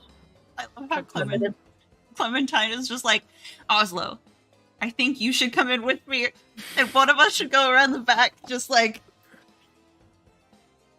Clearly, those two. I told you there was a natural leader in there somewhere. I don't know what they can do, but Perhaps. But I know you have and a gun. Perhaps you and I go around the back, and they go check it out from the front. See what happens. Catch somebody off guard. We'll go for a ruse. I will knock and pretend to be selling buttons. Wonderful. Grand idea. I am already walking to the front door. Hell yeah. Hell yeah. Oh boy. Hell yeah. Okay. All right. We'll head Okay. towards the back. Okay. So what I'm gonna need is Oslo and Clementine. Are you sneaking? You being sneaky? Sneaking around the back? Clementine will try to be. Sure. I'll follow Clementine's lead. Sure. Okay. All right. All right. All right. I will make this. This will also be a challenging task, so I'm gonna roll 2d10. I think your background as Monster Hunters does grant you a d10. But that's about it. Would a relevant skill be tracking? Sure. I think Okay. tracking, because you kind of have to be quiet when you're getting close to a monster when you're tracking it. So yeah. For sure. Okay, so it's 3. Yeah. You're beating a 12.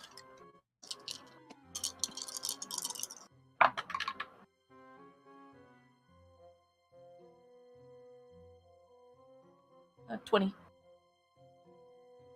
4. Wait. Yeah, 20. Okay. So Clementine just kind of silent. So good. Like, Oslo, you almost lose track of Clementine. If you weren't walking with Clementine, you would have completely fucking lost her. Oslo, however. Oslo doesn't sneak often. Yeah, Oslo's not doing some good sneaking. He's just kind of trudging along through the alley behind Clementine. Kind of like knocks into a barrel, knocks into a crate. And don't. Just kind of looks back and like, What? I don't sneak very well. Not a hunter. Say I'm not a hunter. He's not a hunter. Yeah. Clementine just shake my head. Clementine's just like, I'm surrounded by idiots. Oh, just wait. Okay, so you guys get to the back door. Not sure whether you were not alerting somebody At to your least they will presence or only not. think there's one of us here. Yeah, there's totally only Worst one of you case there. scenario. There might only be one. Alexi and Tatiana, as you approach the front door, what are you doing? I'm stomping and I am talking very loudly, and the ground underneath me is creaking. What are you saying? I go up. I'm like, darling, hurry up. Come on, we must hurry. I want to see what this is inside. I wonder if there's spiders. Oh, please tell me there's spiders. Oh my god. What if there's rats? I could put more rats in my hair. Oh my goodness, but what if there's more like you? Then I could totally just like, I could dress them up. I have clothes. I wonder if they will fit all of them. If not, that's okay. I will make more clothes. It is okay. Well, you don't have to make more of me, Tatia. I have friends now. Like I've met more people. Like I can't get a read on that Oslo fellow, but I'm pretty sure we're BFFs. Oh, Like I definitely am picking up on there's something in my mouth. I cannot put my tip on it, but it's like it's definitely there. And then like Clementine, that's like salt and vinegar, but like in a fun way. Like it's like darling. Salt. I love it. I love it. I am so happy for you, darling. This is all that I've ever wanted for you. Oh, this makes my heart, if I do have a heart, it's so beating so much. Oh my goodness. I might have to check if I do have a heart. But still. Oh, you do. Well, I think you have a heart. Oh, darling. Your heart Give me... is in me. That is how it works. That is the reason why I don't feel it anymore. That makes so much sense. You forget? You took your heart and you put it in me. It was very romantic. I thought. I don't know. Oh my goodness, we're good. As long as I did not misplace it again, it is good. Concept that Tatiana just like has like a door where her heart is like. I just misplace my heart all the time. It's Happens to more. Tatia, it happens to more people than you would think. Like even in life, I would like so many of us were constantly misplacing our hearts in places that our hearts should not be. You know. Darling, yes. Especially with that Baba Yaga. We should not speak her name again. No, I don't want you to get Anyways. hurt, Tatia. Oh, thank you. will come. Thank you. That's right. That's so absolutely of me. I should not. Forgive me. It's all right. Well, here we go. This is Hello, gonna be. buttons for sale.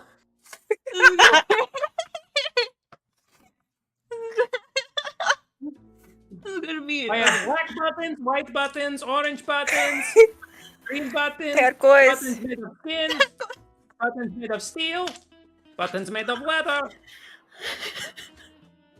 buttons made Please of let me wood. dress you. I'm gonna roll.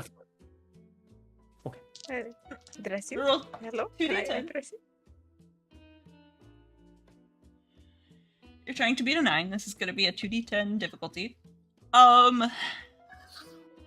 Who's rolling? I have charm. Both I of have you. charm. Can I? No, Both no. of He you, has please charm. roll. Both of you, please roll. He I have does have deceive. charm. You do have deceive, so that's an extra d10. Okay. Do you often walk around like trying to tell people that you sell buttons and shit? Like, is that a thing that you do? That I mean, I am a mistrusted town witch. I could definitely do that, but you know, some of these buttons might contain poison. Or, She sewed me know, up and I- stitched me good. You know what I'm saying? So she definitely has sewing skills. is your Yes, is your yes, yes. button, Alexi? Is your belly button a button? No, It my 100% buttons. is. You know, the little butt flap for a pajamas. I have that. I love that. There is buttons. Okay. You guys can both roll 3d10. Amazing. You're beating a Okay. 14. No, that was cocked. That was also cocked. Okay, damn it, that seemed to fucking.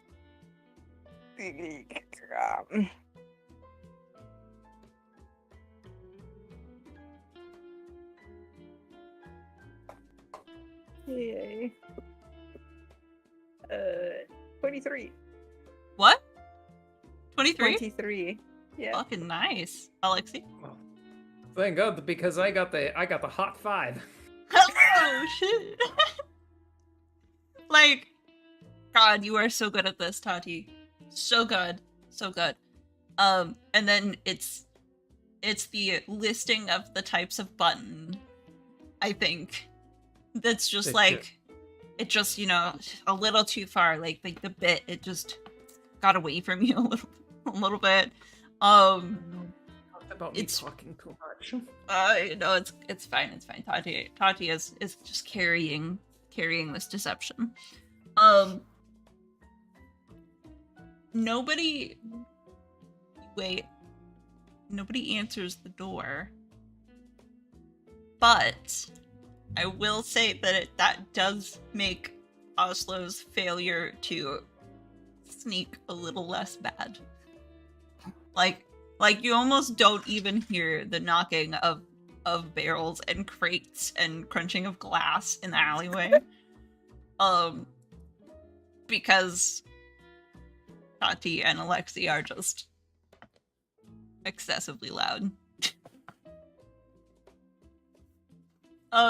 Yeah, so nobody really comes to the door. Clementine and Oslo sneaking in the back.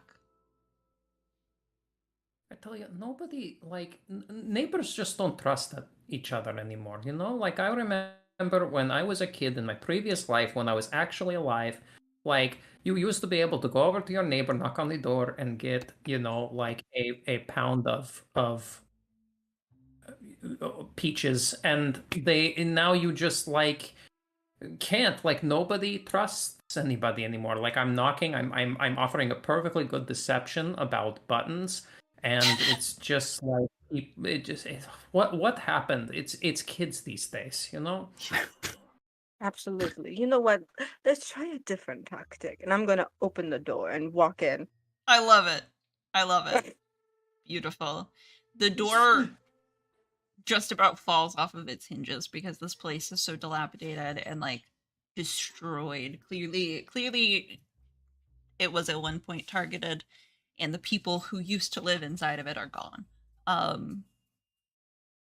There's this large grrr as the door falls. Oslo and Clementine in the back, you hear this? What are you guys doing? Are we going inside, I guess? Seems like... Yeah, we don't see anybody like trying to get out windows or the back door.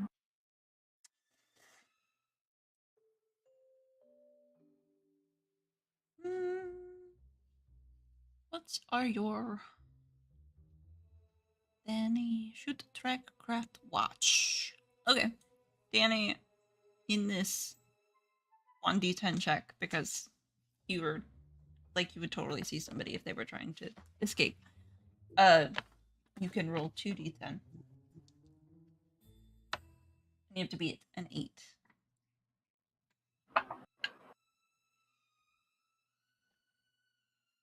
Got an 8. Oh no! Can I also roll? Yeah, sure. I got it. 11. You got a what? An 11. Oh, very nice. Very nice. Looking around, it doesn't, like, you can see the shuffling of mud and gunk and poop, because that's what's on the street. You know it. We all know it. It's gross. It's gunky. The 18th century is a nasty place to be. Hundobi. Yeah. You can see the shuffling where somebody clearly went in. They shuffled, kind of like a shuffling little rambling step into the house. And there's no, like, the door is only kind of halfway on in the back, so you can kind of see the mud trailing inside. But you don't see anybody trying to escape. Or any signs that somebody has, in fact, leapt out of the building. But you do see maybe like a shadow in the windows, like somebody's running around and they're trying to hide. Okay. Suppose we go inside? Yep. I guess we're gonna bust in. Are you busting in? Are you busting? Oslo's not. Oslo Oslo would just walk in. Clementine will kick the door down. Okay. I love it. This door also, almost like maybe 10 seconds after the front door went, the back door goes as both of the doors to this place are now completely just decimated. We are super subtle. You walk in. I love Are we it. sneaking? Are we doors in? The thing about it, I know, right? That's hilarious.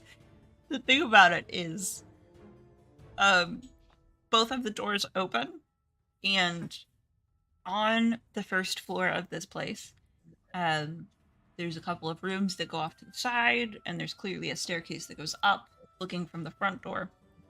But in a straight, the doors are positioned in a straight line down a hallway, front and back. So you both kick down the doors and are face to face down this really dark hallway with each other.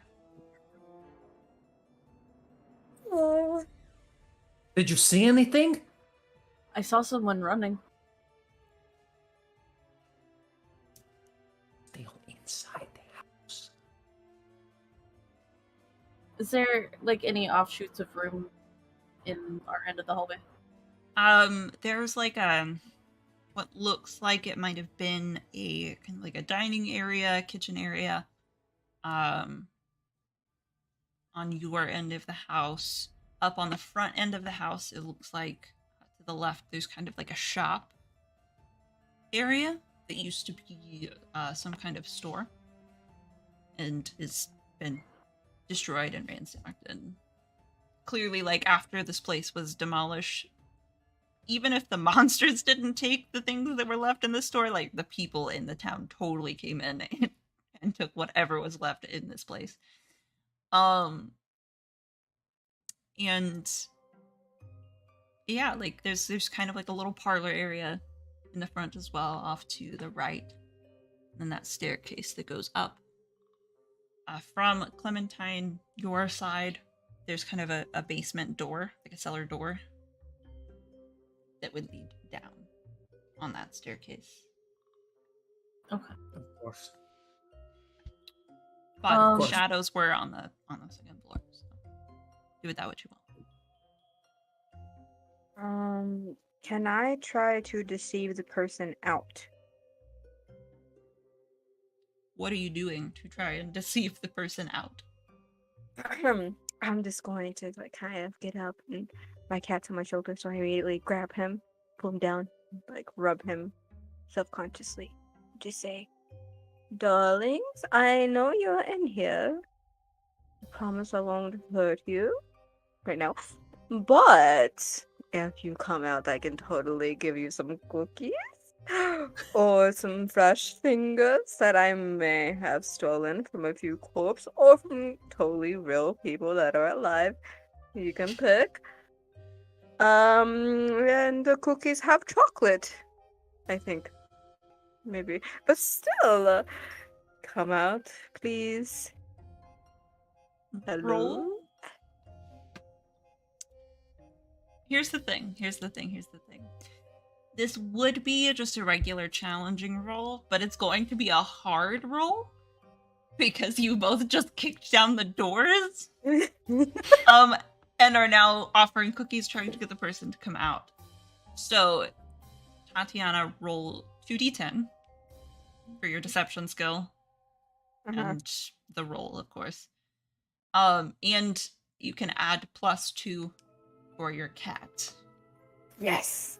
I'm We going just to got really excited about selling the buttons and the cookies and the fingers. You are Right? We tried the soft sell, and then we tried the hard sell. you're trying to beat a 27. Oh, I can't do The highest you could get is a 22. Yeah. Dang it. Can I use that as a distraction to like walk, like instead of trying to sneak slowly, like walk faster to check like the room, like poke my head in, check the room, and if there's nothing in there, open the basement door? Absolutely. Go ahead and roll 2d10. You will win this because you're beating a 1. Okay. What did you No. I got double. I got 2. The extra d10, man. The extra d10 sometimes. Don't let anybody tell you that an extra 1 point doesn't matter. Yeah. Always roll that extra d4 if you have it. Like, roll the extra dice. 1 point. One makes a difference. Just a PSA. So you are walking around. You can clearly see signs that people have been in and out of here. The mud. You hope it's mud that's smeared around, kind of shuffling footsteps. There's nothing really in the kitchen area. There's like, I take that back. There's nothing really in the kitchen area except for a pot that is in the fireplace, which is not lit at the moment. But the pot has some brains in it that are clearly rotting.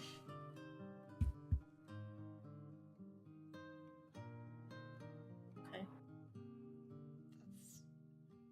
Clearly, like, and then you kind of like look down into the basement and there's signs that people have been down there, but you don't notice anything pertinent.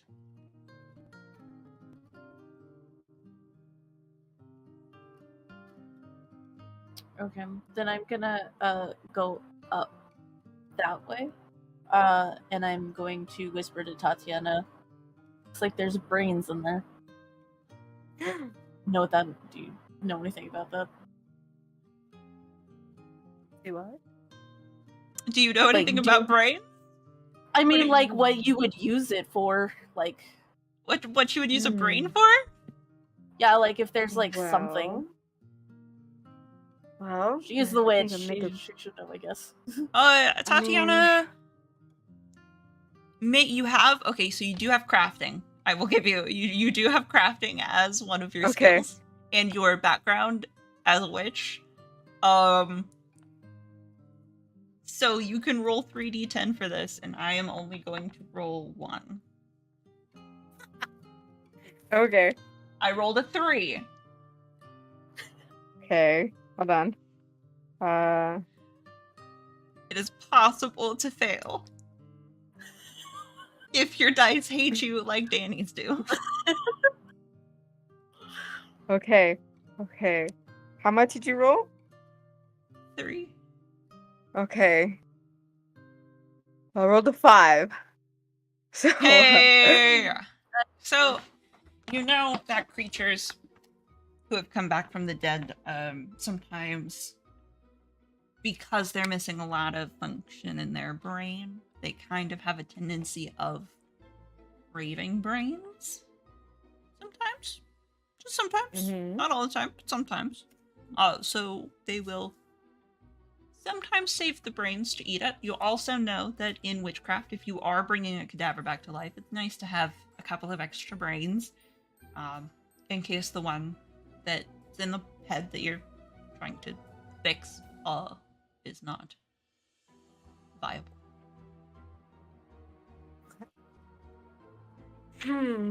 Brains. Well, where's the recipe for really good brain soup? I could give you that if you wanted. No, thanks. There's also brains on biscuits. But very, very good. Oh, you're talking about the right. Well, you see, there are some beings that when they come back, it did say this on the Stein freaking book. I think that's what it's called, if I remember correctly. I always get freaking and freaking and fracking, and there's so much freaking. Anyways, there is a lot of information saying that some of these creatures need a brain, or maybe several, for munching, you know. But for me, when I helped dear Lexi over here, I used 4 different brains into one. Which might be the reason why they can smell and see and hear differently. Interesting. I am 4 different brains, Yes, you do, darling. and the one witch's heart. Yes. Wow. But do we think they're eating these brains? Well, they were rotting, so Can I check if they were for eating?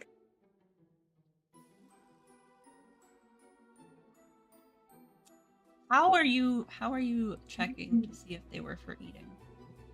I'm going to pick it up kind of mush it around, making sure that it is good and ripe. And I'm going to check for bite marks. Okay. Roll.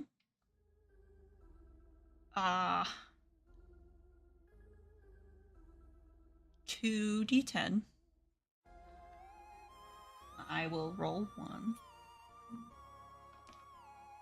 You're trying to beat a 9. 10. 10? Mm-hmm. Not only are there like you reach into the pot, scoop up some brain goop, squishing it around in your fingers.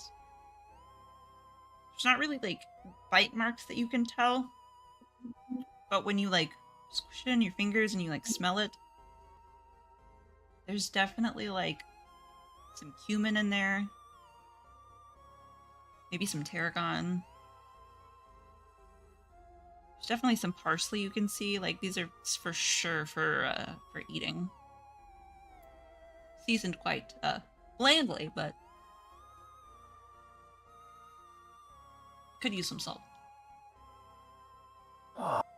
I'm going to like pick salt from my little the pocket, and I'm going to like dip some in there, and then I'm going to taste it. Like, it is 3 days old.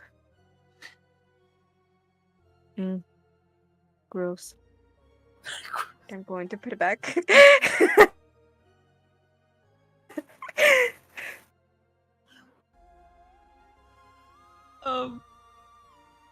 It smells like people screaming.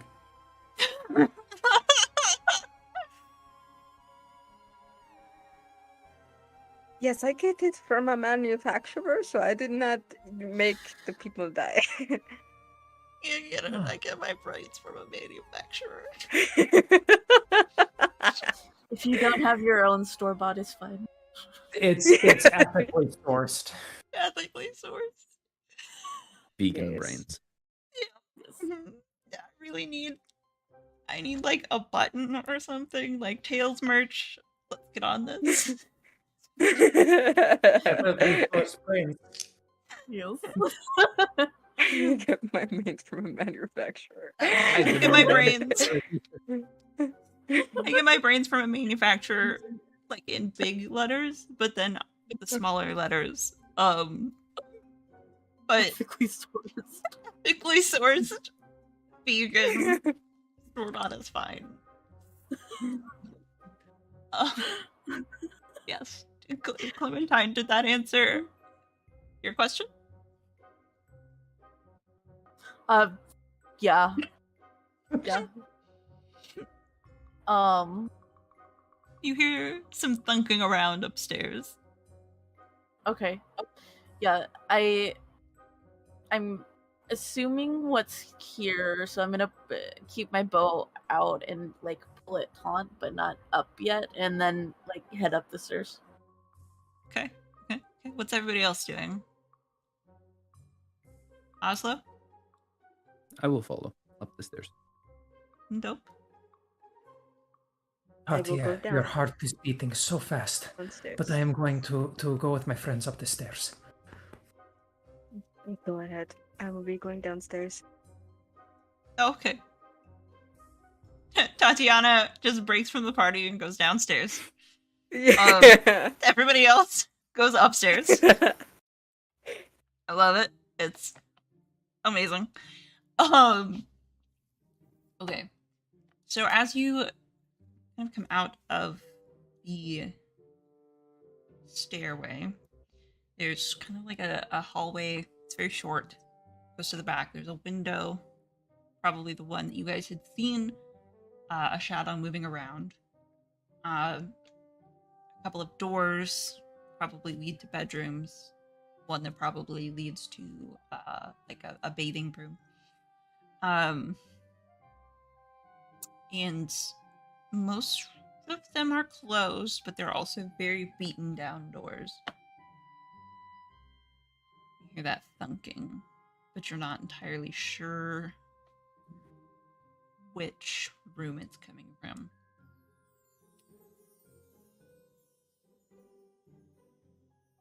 Can I see if there's mud on the ground? Sure. Roll your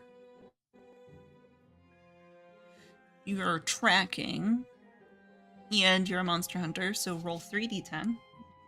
I'm going to roll 1 because mud on the ground is a pretty easy thing to see. Oslo, would you also like to be looking? Yeah, I'll investigate. Okay. You will also That get 3d10. You're beating a 3, guys. You're beating a 3. 8. Nice. 12. I'm gonna Very nice. put that one in dice jail for. There is mud on the ground. There's a lot of mud on the ground. Like, very clearly, a couple of shuffling, shambling type folks have been in and out of here. And there's kind of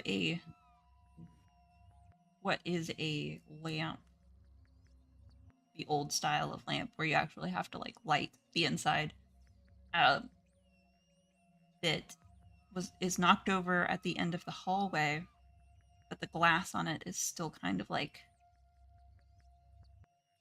teetering on the ground. It's been very clearly knocked over recently in the direction of the rightmost door at the back of the hall. Okay. I'm gonna quietly go up to it and aim my bow straight and then like creak it open. Okay. Okay, so you're being sneaky? Yeah. Roll me. Are you being sneaky, Oslo? I know you said you're not a Oslo will sneaky wait at person. the end of the hall. Yeah, okay. We stand by the end of the hall. Won't Okay. go. Okay. Clementine, roll your 2d10, I'll say. I will. This is gonna be a hard challenge, just because like they know that you're in the house. So that is 25. 14. I keep rolling really good for these monsters, but not really good on everything else. Guys, As it should be. Bodes well for fighting the beast. it really Yep. bodes well. So, Yeah. what did you roll, by the way? Just so I can kind of like scale it in my head. 14. 14? Okay. Well, I mean, it's not like the worst you could have rolled. Kind of trying to sneak, but you get to the door and you go to like creak it open, and it makes the loudest whining noise as you creak it open, and there is standing in the room, kind of like halfway trying to hide behind a wardrobe door. A what looks like pieced together being of some kind. There are 3 arms that are kind of just stitched to his body. Got 2 legs, of course. His face and his hair, like clearly half of his hair came from what would be a shorter kind of buzz cut fellow. The other half came from a long-haired brunette. His eyes, one of them is just swollen and looks kind of like a cat's eye. The other, normal, grayish kind of look. All 3 of his arms come up in defense, and he goes Yeah. in an attempt to be frightening.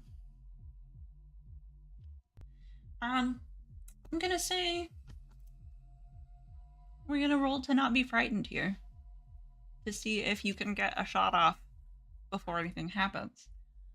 So, since you are a monster hunter, that'll be 2d10 for you. And then add 2 for your bow and arrow. And I will roll a 2d10. Let me see. That is 11. 18. Not very scary. I mean, you've seen some pretty weird monstrosities before. So you do get a shot off. And I will say the arrow sticks into him. He kind of like just looks down at it. Doesn't seem too phased. Injured, but not too phased by it. While this is happening, Oslo, you're kind of distracted as the sounds from the other room are very weird. You kind of like start to walk forwards to investigate. And from a room that was actually slightly tucked back behind the stairs, another one of these monstrosities comes out. Alexei sees this as he's coming up the stairs. And fully grabs Oslo with what looks like 2 arms and a leg that is attached to a torso. And like a head that has a weird patched together smile. And just kind of bits of skull are showing because clearly they didn't have enough hair. And they are going to wrap you up and just tear out into your brain. I'm gonna need you to roll a d10 for me. 4. Yeah. Okay. All right. Unless this is an endure check.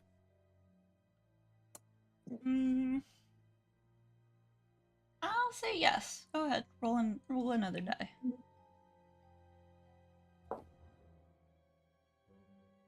That's 7 total. Yeah, I rolled. You were beating a 14. Yeah. So okay. right before your eyes, Alexei, your best friend has their skull torn open and launched into Oslo. Turns out he was a coconut the whole time. He was a coconut the whole time.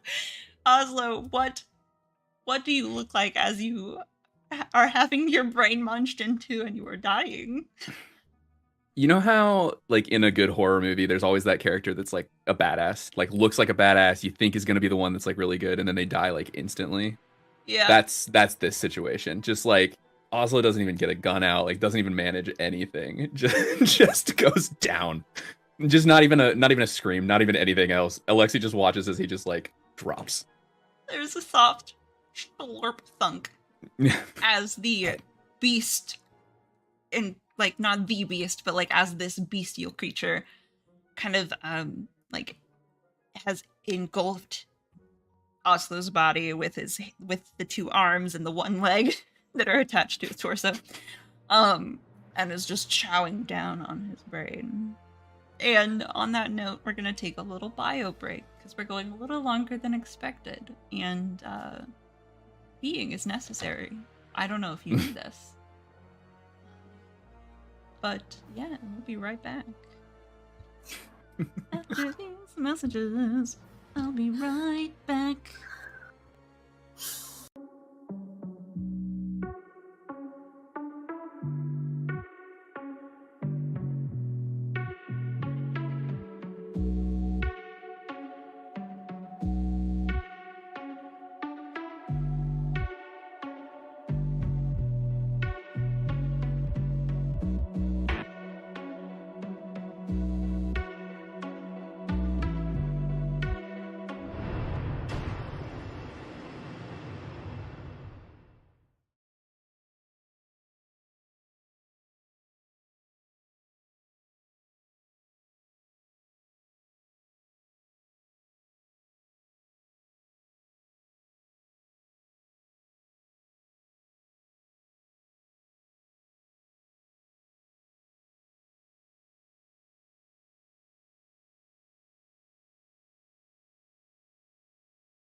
entre las sombras,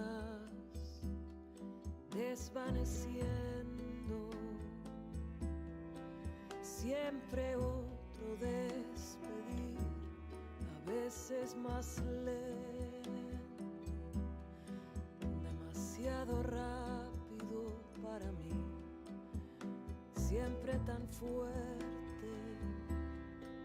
mi necesidad por ti.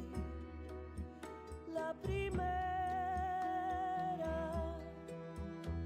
mirada que yo vi fue la misma que me diste en aquel despedir, aquel abrazo vino a ser el último que te di, tu mano en mi mano, todo me lo sabía decir.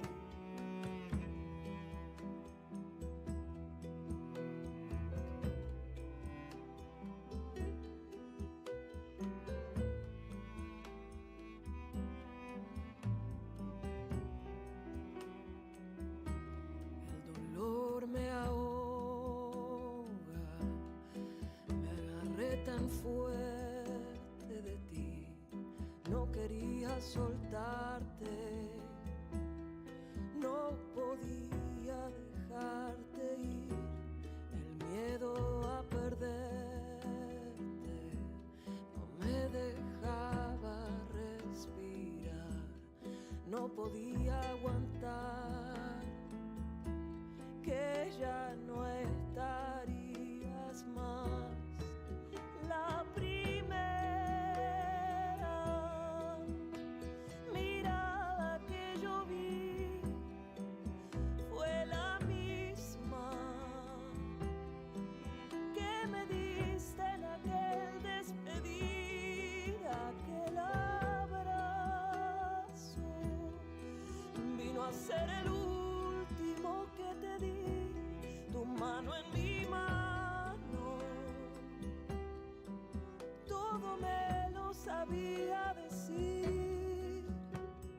Cerca, siempre cerca,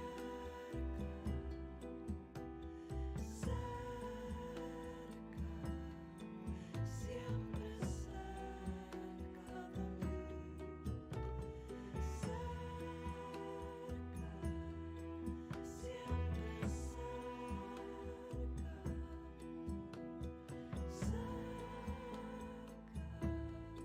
siempre cerca de mí. La primera mirada que yo vi fue la misma que me diste en aquel despedir, aquel abrazo vino a ser el último que te di, tu mano en mi mano, todo me lo sabía decir.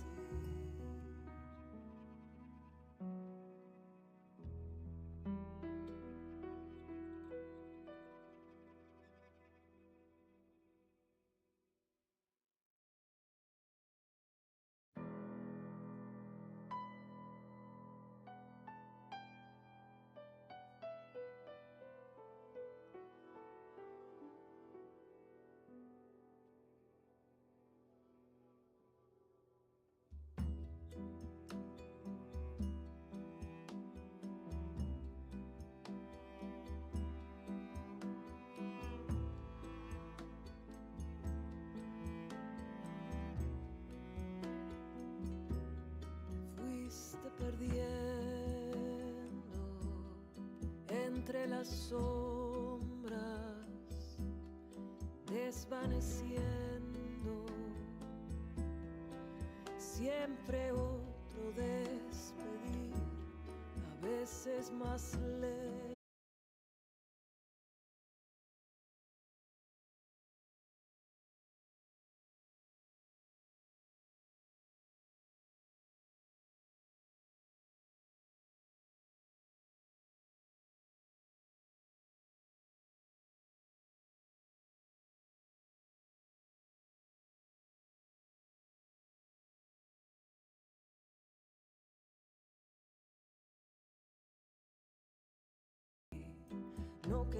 quería soltarte, no podía dejarte ir, el miedo a perderte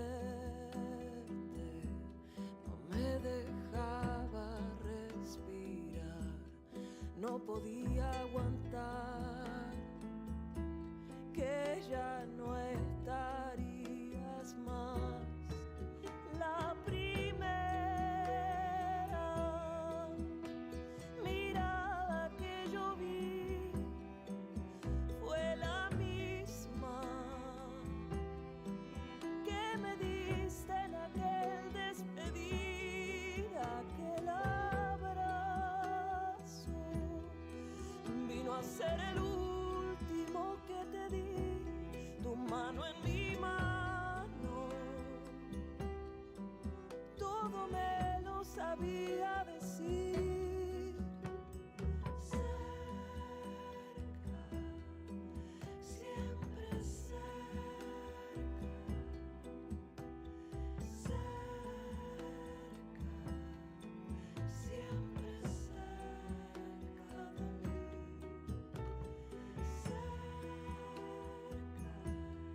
Cerca, siempre cerca,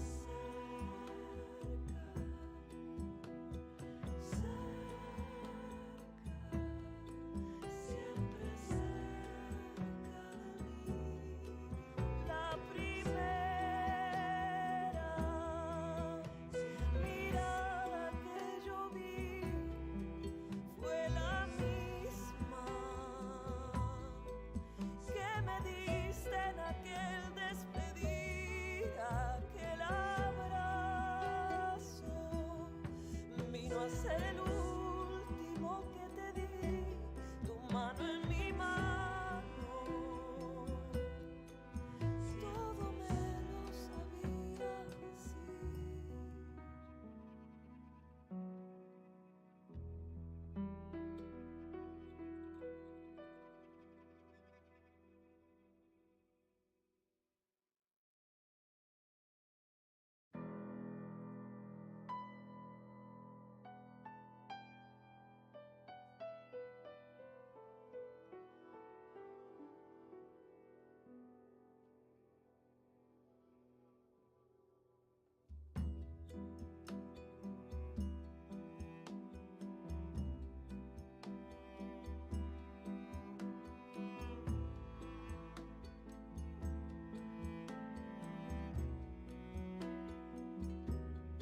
Fuiste perdiendo entre las sombras, desvaneciendo,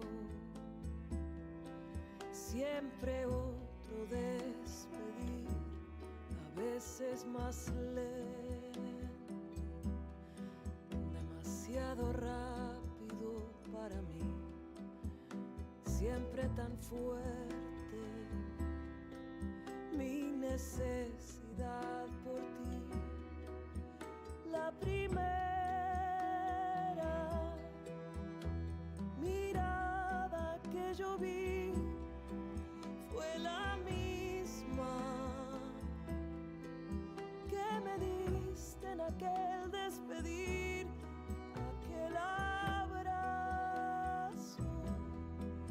vino a ser el último que te di, tu mano en mi mano, todo me lo sabía decir.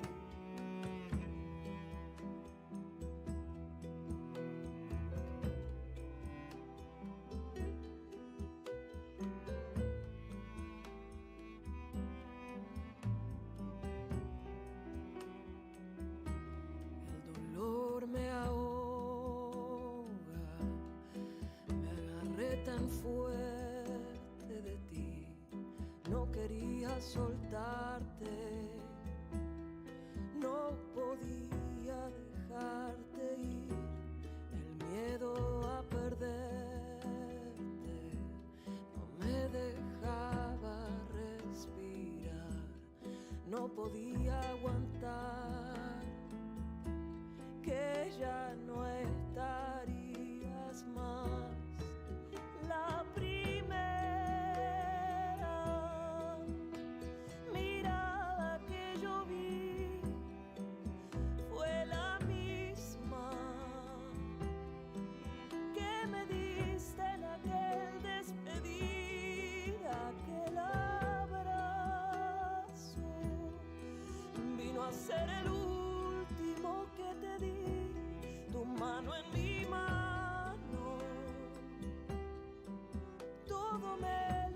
sabía decir. Cerca, siempre cerca,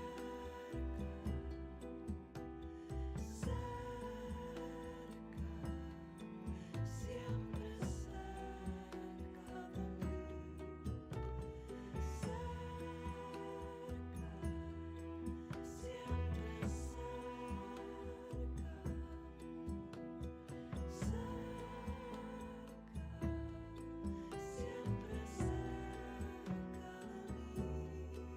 la primera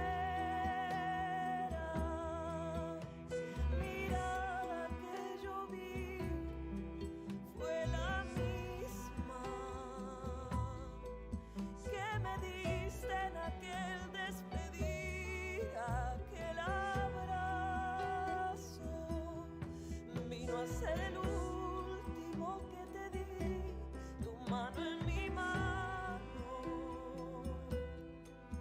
todo me lo sabía decir.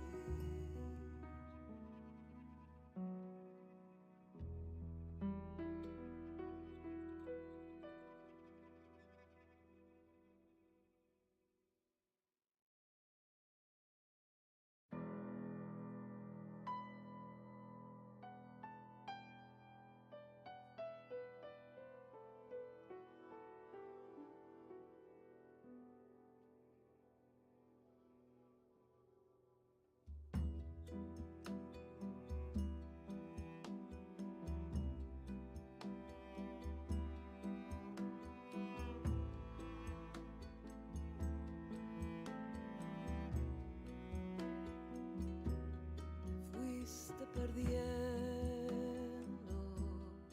entre las sombras, desvaneciendo, siempre otro despedir, a veces más lento, demasiado rápido para mí, siempre tan fuerte mi necesidad por ti. La primera mirada que yo vi fue la misma que me diste en aquel despedir, aquel abrazo vino a ser el último que te di, tu mano en mi mano, todo me lo sabía decir.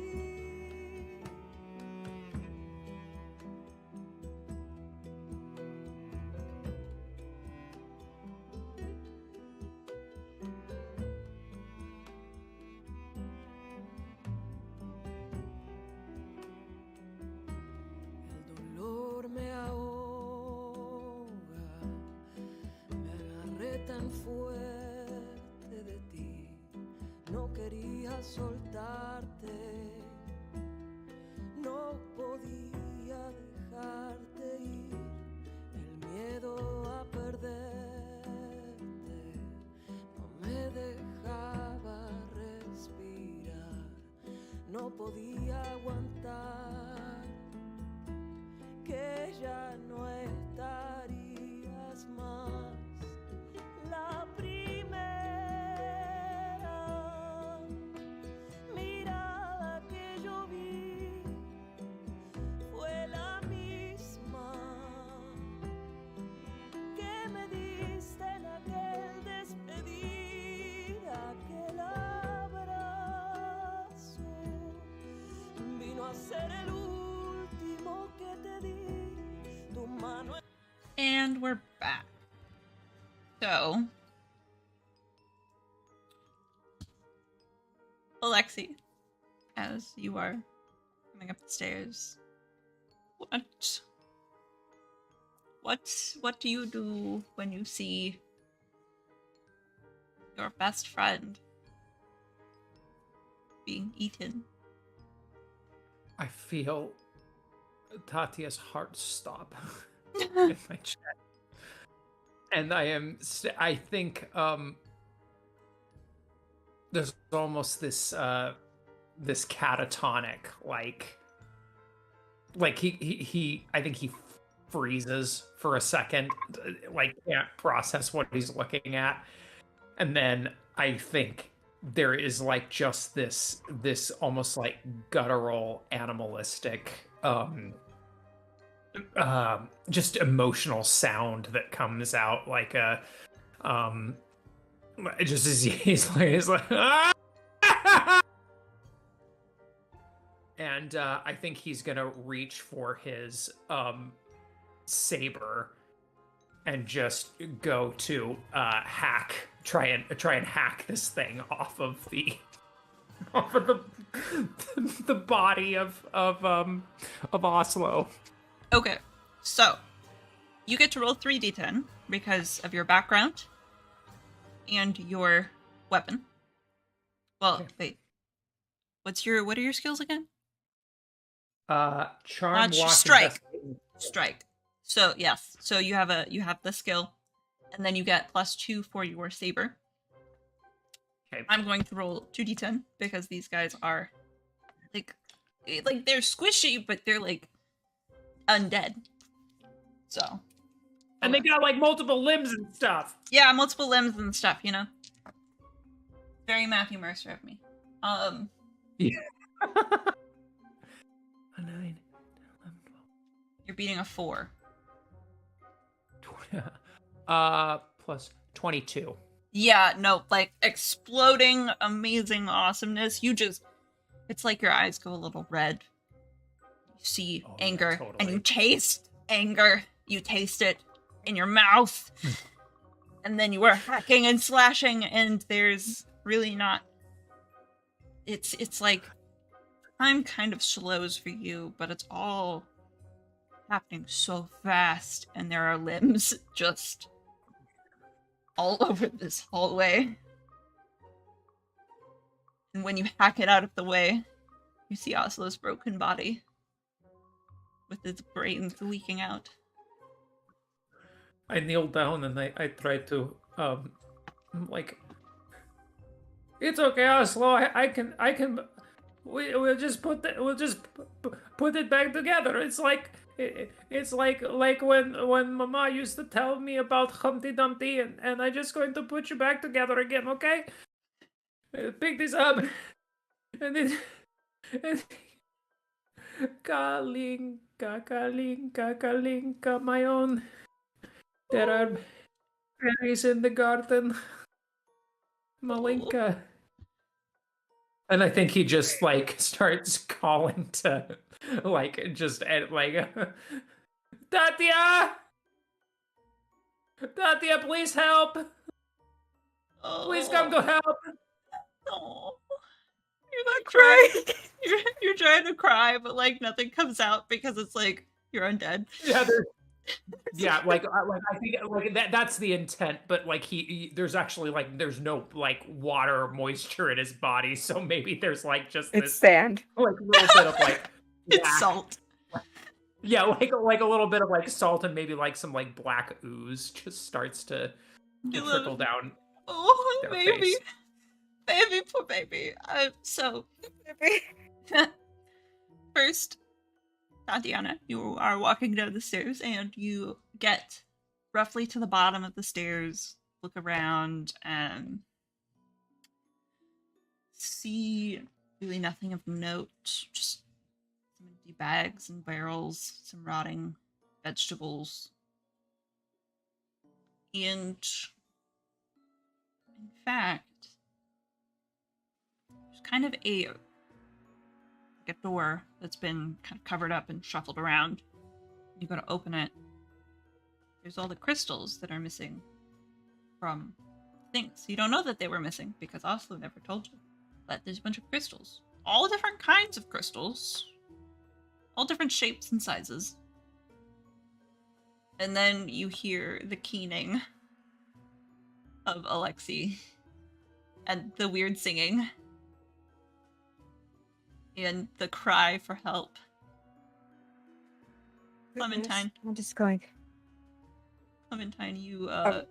shoot the one in front of you.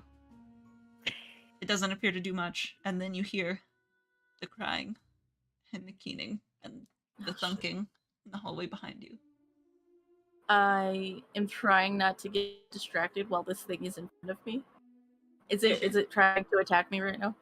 It's going to start lurching forward in a very Okay. fucking weird way. Okay. But Yeah. Okay. Yeah, I'm gonna try to back up and shoot again. Okay. And just that's what I'm gonna keep doing until it's down. Okay. So what we'll do is we'll roll 2 checks. The same amount of dice as the last one. I believe I made it a 2d10 challenge. And you have weapon, you have shooting, and you have your background, so that's 3d10 for you. You are beating 7.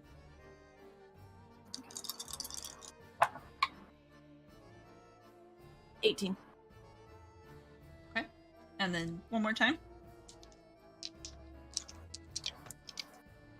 You're beating a 17. Fun.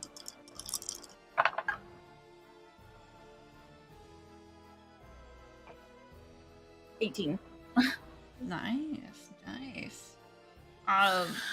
It takes a while. It you get into the zone. You're kind of starting to panic a little bit because it's still lurching towards you while you are just loading it up with arrows. But eventually, as you're running out of arrows, pieces of its body are kind of falling apart because of so much in it, and it loses its ability to walk forward any further. Meanwhile, Tatiana,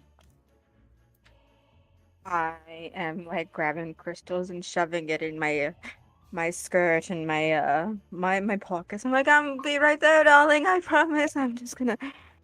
Oh, I can use these for stuff. And and then right after, I walk and you can hear clanking of the metal and the crystals coming together, and I'm just walking. I am coming, darling. Just stop crying. I know that the birdie died. You'll be fine.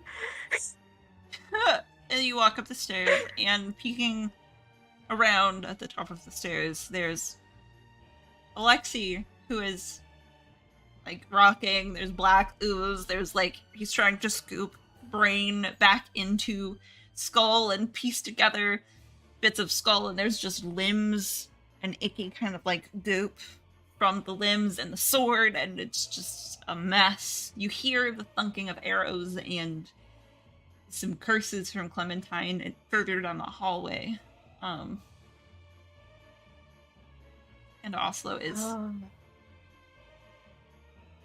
the object on the floor being scooped. Well, that is unfortunate. Tati. Yes, Tati, darling. The rat.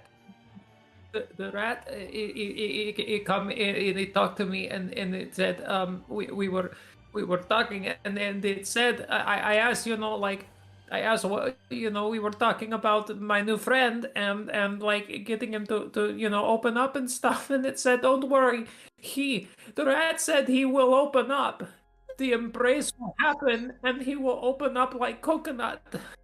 And I thought that, but the rat was Baba Yaga. I ruined everything I touch. Anything I get close to it falls apart except you, Tatia. This is why I should not be making the friends. I am going to walk up and then just kind of kneel down beside him. Then I'm going to gently wipe away his black ooze and just smile. Okay, darling. I need you to listen to me, okay? You know what I can do, right? This is nothing, darling. This is nothing. We can pick up what's left of his stuff, and then I can place together some more. I might have some marksman brains inside my cold storage. I can definitely sew him back together. He will probably be the same as he was, I promise you. Okay? Well, even if he is not, death is not the end, it is only the beginning of something else, just like you said to me. Yes, darling, yes. It is only a step forward toward the beginning, and then the end comes again. You can restart all over again. It is okay. You will have your friend back, I promise. Okay. Now, Okay. how about we do this? We know that Clementine is having fun in there, and probably having a blast. Why don't you go help her? And I can fix this up really quick and carry him downstairs and get him ready for travels. Okay, Tatya.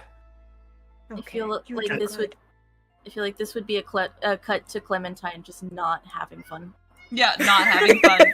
Clementine is backed into a corner, just unloading arrows like. Cut back. Yeah. So,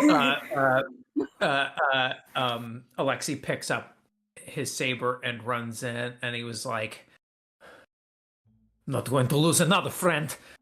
And he gets up and he runs into he runs into the room, much like that. Probably a little bit, a bit clumsy, knocking the door over. I am here. What to do? So the guy. Roughly at the time when the pieces of body are starting to fall off. He's being effectively immobilized, but you're running out of arrows. There's a shambling person, rather but a little horrifying in a slightly different way. The one that had been attacking Oslo. He's right there. He's full of arrows and still moving. All right, I'm going to just rush in and hack and slash to bits. Okay, we're gonna do the same thing. Roll your 3d10. I will roll my 2. You have to beat a 6. Yeah, 16. Hell yeah. So between all the arrows, they've kind of created weak points. Imagine a boss battle type situation in a video game where there's very clearly suddenly red glowing areas that you're supposed to hit to weaken whatever it is. It's almost like you hone in on them and you're just not gonna lose any more friends. Slash this thing to bits to the point where it doesn't matter if it could move or if it was trying to or is still alive. It's not going anywhere anytime soon.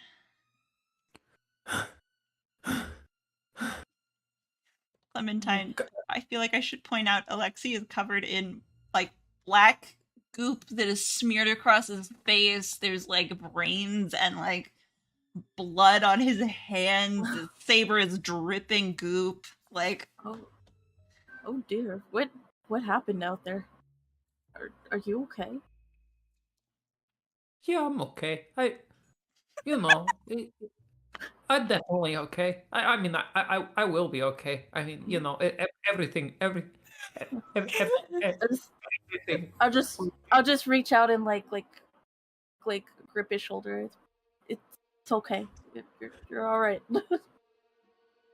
It's over. It's over. It tasted he in his last moments it tasted cold, It tasted cold.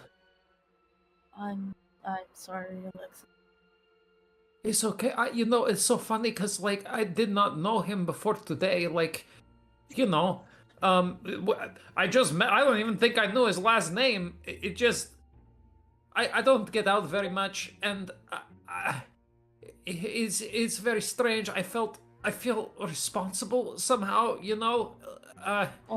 Because these things are like me, and I realize, that people are just trying to live their lives, and these monsters come across, and they kind of like me, right? So I kind of like a monster too. No, you're not a monster. These these things they don't think. You can think and you're a person and not a monster. Well, we better stop these things because listen, I was really excited and I am excited to have friends and everything, but also like I don't want this to happen to anyone else. I don't want this to happen to anybody else. We have to stop this thing, Yeah, we will. We will. Okay.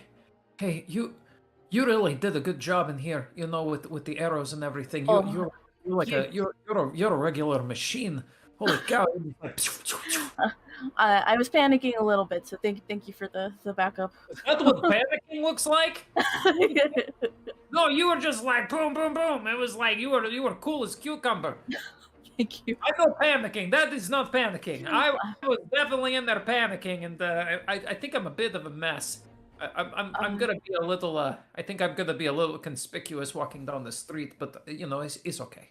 Tatiel probably owes me down or something like the first time when she put me back together. So. Fair enough. I mean, this is a bedroom raid. Is there clothes in here? Sure. Like if you were to open up like some of the chests and the wardrobe and whatever, there's like bits and pieces of clothing item. Chilling. Okay, I'll like grab it, be like, wait, here. I mean, we probably have to clean you up, but here's some clothes. Roll. Roll me just a d10. If you roll a 5 or under, it's like a weird amalgam of like children's clothes. If you roll a 6 and up, it's normal fitting kind of like men's clothing. So sorry, I rolled a 3. Do not be sorry. I was so hoping you would. Just coming out. Please, Alexi, describe to me what these children's clothes look like on you now. So,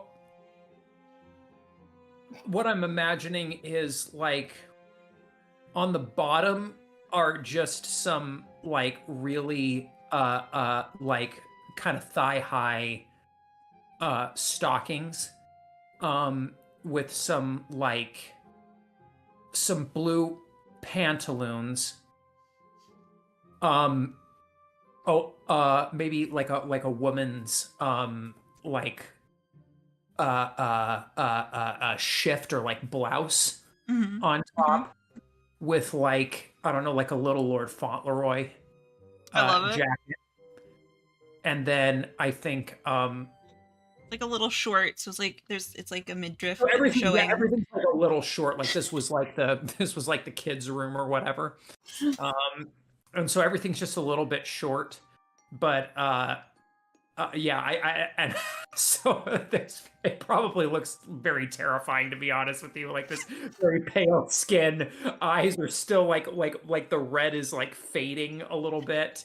Eyes are coming back into focus as he's wearing this little Lord Fauntleroy jacket with a woman's blouse, kind of these pantaloons that don't really fit with these thigh high white stockings with his these little like Louis XIV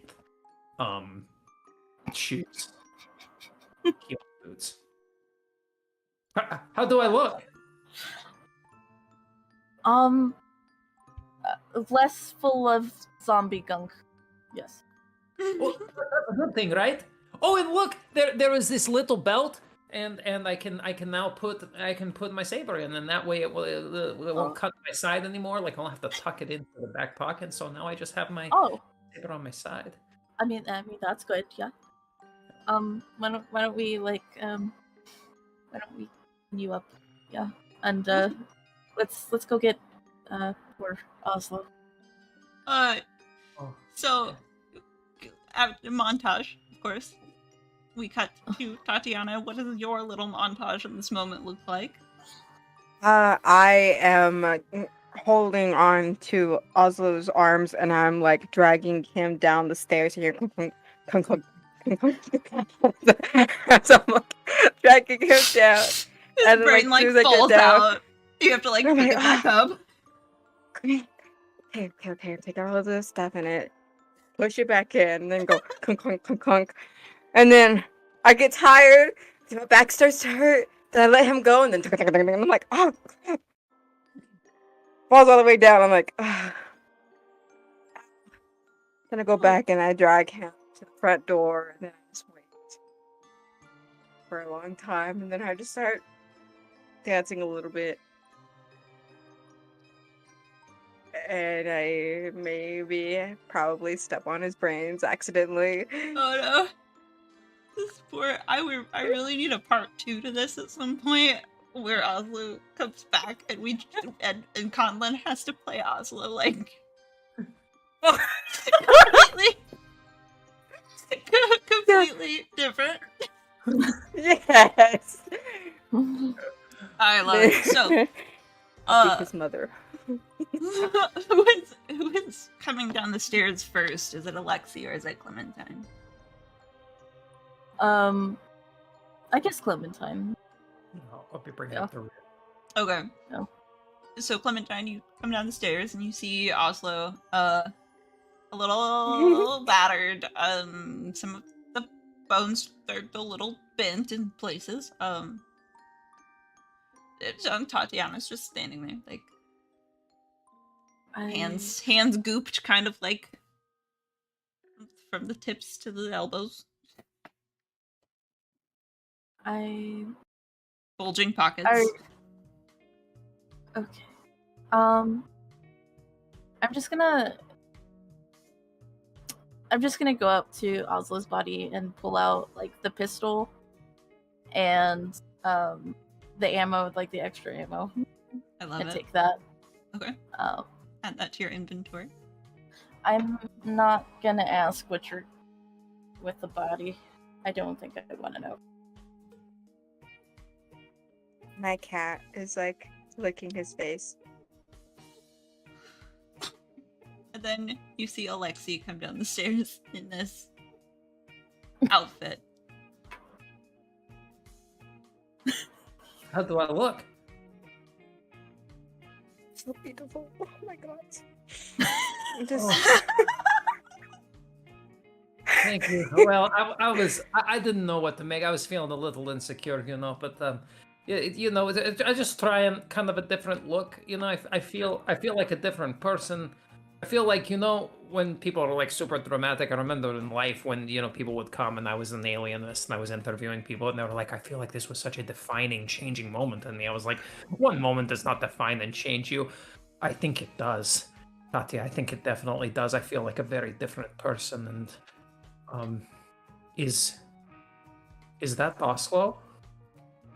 Yes, it is. Oh. And I kind of like grab his arm and I make him wave high. It's okay, Oslo. We will fix you up nice and new. Death is scary, and I know it. I can tell it tastes cold wherever you went, but it's just a waiting game. It's like waiting at the carriage stop. So it will be okay. It is not the end. And I think I'll no, I can't. I see I just see like a piece of his eye is kind of like started to fall out a little bit. And like I kind of just pick up the eye and I'm like is it okay if I hold on to this?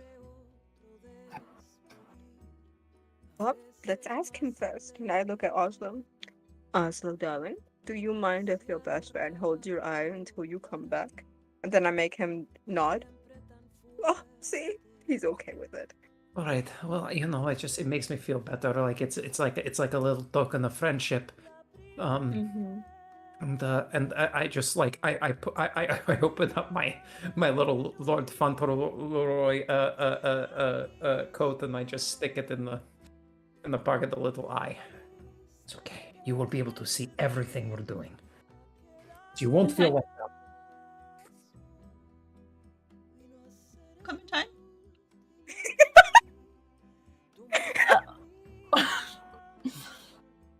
I just watch in just a morbid fascination, like a train wreck that I can't look away from. Oh, darling, before we go, Clementine, darling. So, and the crazy circumstance that you die, what kind of body would you like? Would you like the same body? Would you like your own? Would you like a different kind of brain? Would you like some new eyes, some new fingers? I am fine with my body. I don't have plans on dying. Mm-hmm. So That's what we all say. Yes, darling, that is what we all say. it's fair enough. No, I'm good. I'm good how I am. Okay. Good. I mean, hopefully Okay. there's no brain eating or swapping or any of that. Well, if there is, do you have any preferences? No. From outside, you hear,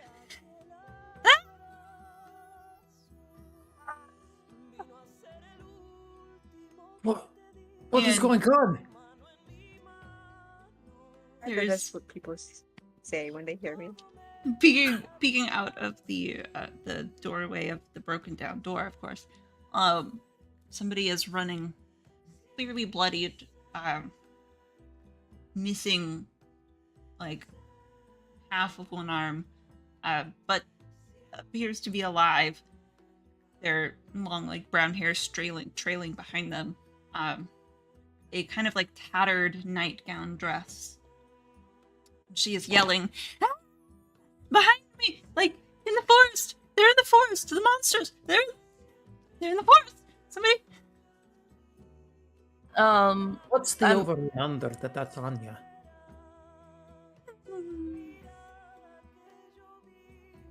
Probably should have talked to her, but I guess hindsight is 2020.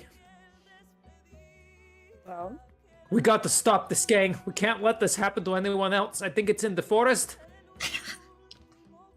I think you yep, are. we should go.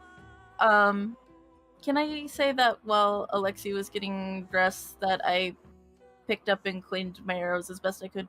Yes, absolutely. While Alexi was like doing the skinny jean dance into 100%. all of this clothing, like you were able to pick up and clean a lot of your arrows. Okay. The 2000s jump and pull. Jump Mhm. and pool, jump and pool. Are we speaking to the girl who's running down the street, or are we just taking off towards the forest? Like, what's? I will stop her for a second because we're right across the street from the inn, right? Mhm. I'm assuming the inn is open, so or still open. So I'm gonna like grab her to stop her from running, and I'm just gonna be like, "We'll take care of this, but you need to get to safety. The inn is right there. Just go get checked out." She's like crying, and there's mud everywhere, and she's like bleeding out from the arm. She's really big, and she's. Uh-oh. The only reason I got away is because she saw something shiny and had to stare at it for a really long time. Oh. Okay, I'll go to the. Are you gonna? Please. Okay. Oh, yeah. Okay. Yeah. Don't worry, we'll take care of it. Yeah. Get to We'll see safety. if we can find you a new arm. She's she just like runs towards the inn and like pushes open the door because it's kind of like a swinging door. She pushes open the door into there, and you can hear just inside. There's like a chorus of screams as a bleeding out person just couples into Runs the door. in. Yeah. Okay. Remember to cauterize the wound. Okay. Question, DM. Yes. Can I tell that this is my ex-girlfriend, Baba Yaga? Your ex-girlfriend Baba Yaga. Yes. Make this will be information about the monster. So Yes. make roll Roll. Roll 2d10. Okay. I'm gonna roll 3. Okay. Oh my god. That is 17 that you have to beat.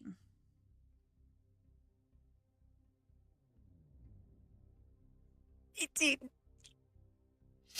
I rolled an 18. This is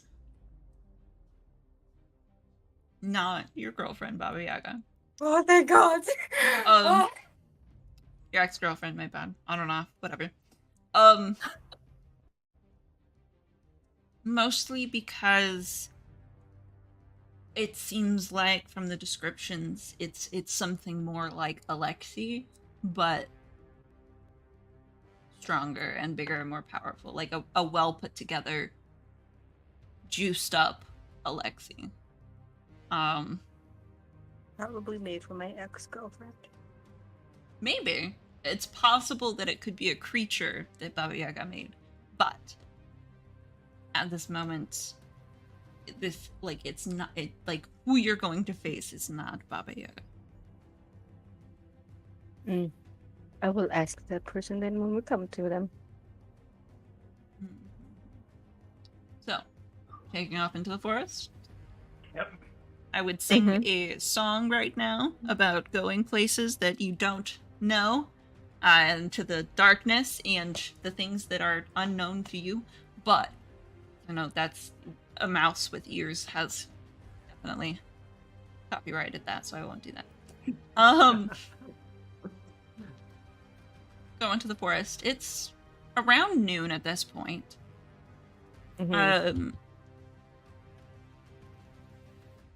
It's around noon at this point, so the sun is very high up in the sky.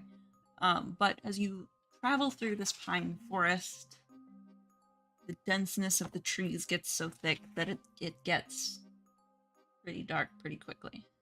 But as you're walking along, you're kind of tracking the monster.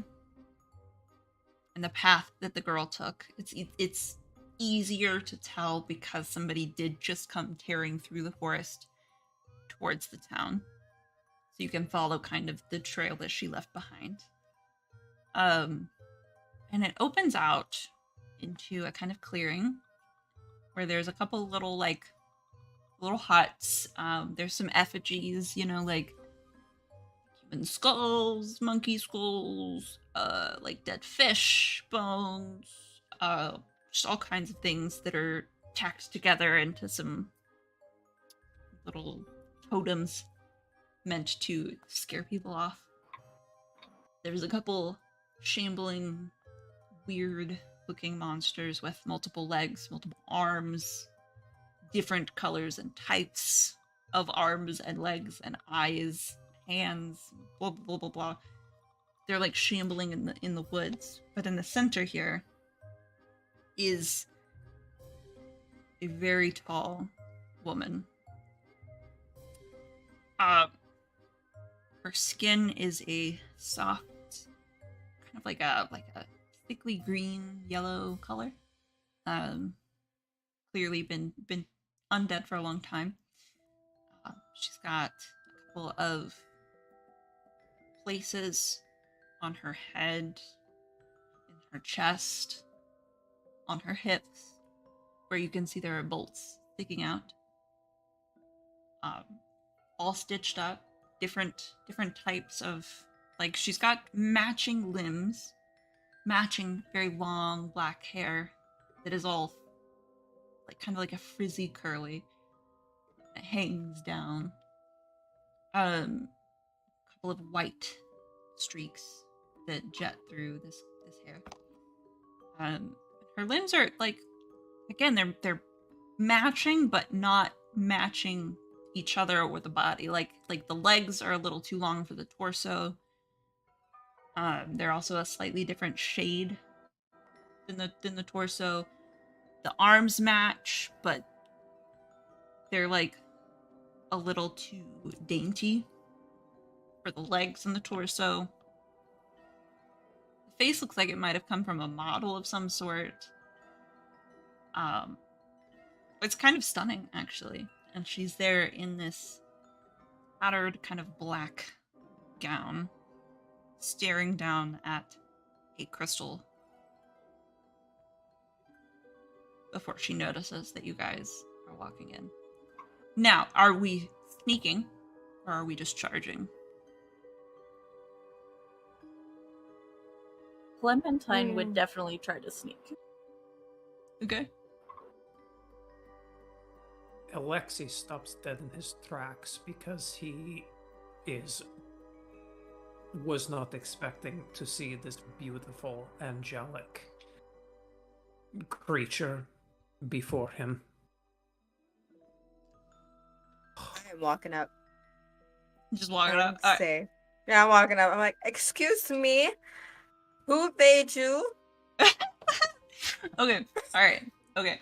Okay. So Clementine, roll for that stealth. I will say, you know, that you get the extra D10 for your background. Oh, You get the extra D10 for tracking. I'm going to roll 2D10 instead of 3D10 because somebody else is making a scene. You're welcome. 14 is what you will have to beat. 16. Okay, so you just barely kind of sneak away into the shrubbery, as you can see Alexei stop and Tatiana just strutting very confidently forward, like sidle off into the brushes, seemingly unseen. Tatiana, you're gonna roll me a persuasion check of some kind. So, Okay. are you threatening? How are you doing? Like, are you?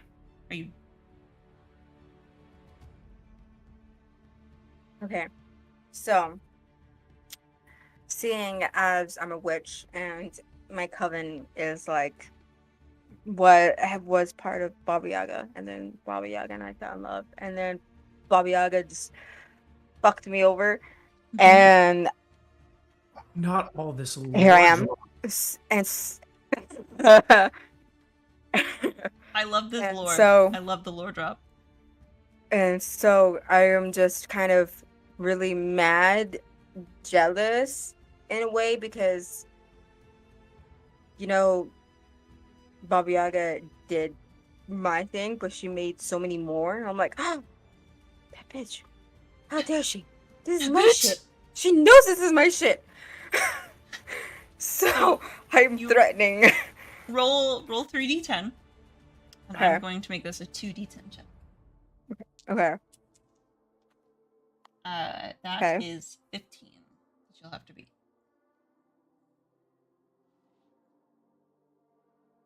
23. Bro. She stops. She looked kind of like she was about to lunge towards you. And looks at you. What did you say to me? Who made you? I'm not certain. Why are you here? You here to destroy me? Darling, no. But I'm just here saying, you know, was she like tall? Does she have like kind of grungy hair? One eye that's black and one eye is pure white. She's very gorgeous. Had this beautiful smile that every time that she smiles, you're just like kind of entranced. Is that her? I don't have many memories of when I got up, but something about those white eyes, that those two colored eyes, that sounds right. Baba Yaga. Do you remember like a Baba yet name? I don't know. I'm so sorry. I'm trying to figure out who my maker was, and I've made all these creatures to try and track her down. You're trying to track her down. Yes. I'm gonna come closer and I'm going to like grab her arm. I'm just looking, just try to see like there's like any signature mark. You're trying to see if Baba Yaga like Miranda this girl. Okay. Alright. Got you. Okay. This is gonna be we bumping. This is gonna be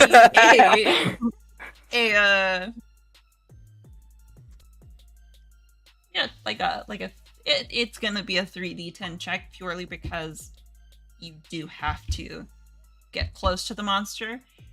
Oh shit, that's right, and I'm supposed to roll d20s when it comes to the monster. So 3d10. yeah. So you can roll 3d10 as well, because I think you're past like threaten, you know, and you're like continuing to be like threatening and like a presence, your history and whatever. So I will roll my d20s. What did you get? 24.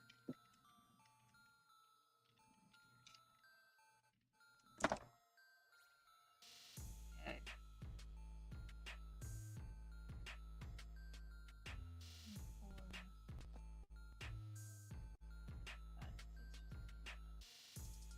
Rolled a 31.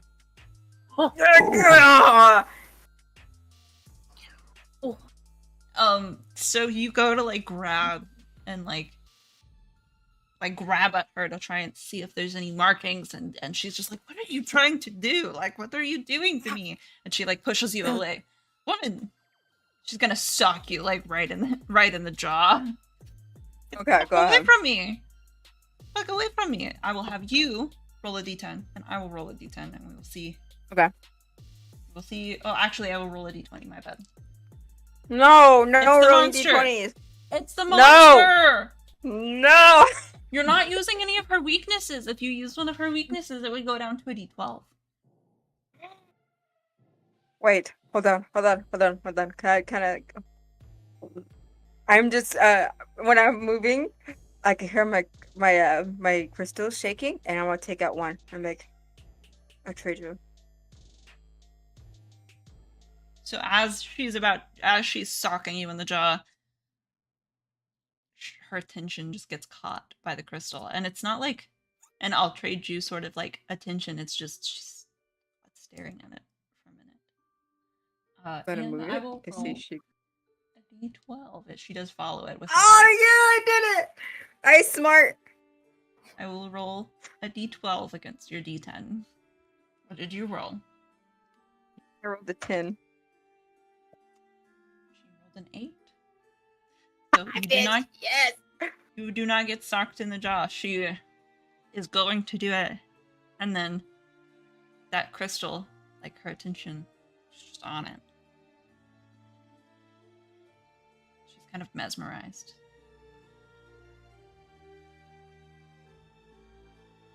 Okay. Clementine, what are you doing? I guess I'm setting up, like, I climbed a tree like a sniper, and I'm setting up with my bow, but I'm going to follow the lead of Tatiana? Tatiana. I'm just waiting to see what happens. Alexi, what are you doing? Can I I was about to say, can I do an insight check into so I think Alexi kind of like is really fascinated with this creature because he's never seen a creature like him that has like that can speak and like has intelligence like this. Yeah. And so he's trying to get what does he when he hears her speak, what does he see when what is he tasting in the air? He's trying to get like a read on her? A read on her, yeah. Okay, so make a check. You can roll your background, so that's plus a d10, and your investigate/watch another d10, so you can roll 3d10. And I'm going to roll 2d12 because she is being currently distracted. Yeah. Grab another one. 15. Okay, 6.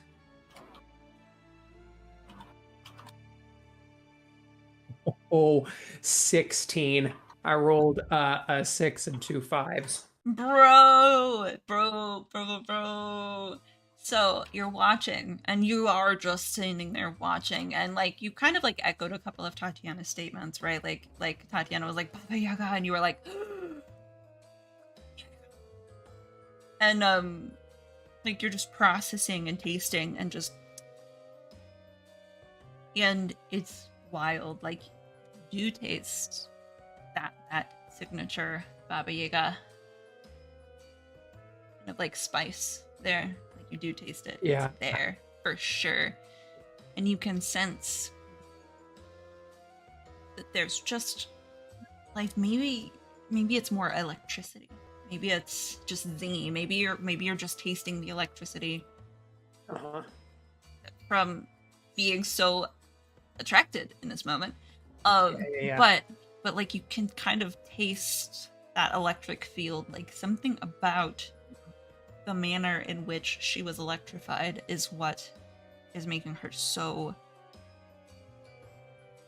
there, like so coherent. Like none of her brains were fried in the process. The various points of electrification like made all the joints work appropriately. She was put together with a lot of care, having matching limbs instead of just kind of like cobbling together some stuff. You also gather that disrupting that electricity with another electrical force would be detrimental to her well-being. Ooh. So I'm gonna walk up and I'm going to speak in a manner that it is authentic, but like that in a way that Clementine, wherever they are, would be able to hear this entire conversation. Just a little like louder. Hello. Yeah. Hello. Hi. Nice to meet you. My name is Alexi. What is your name? It's like tries to like focus past the crystal. It's Barbara. Barbara. Your name is beautiful, Barbara. I am like you. I mean, I'm a little bit like you. I'm more like, you know, if I'm like the clunky prototype to your like polished finish.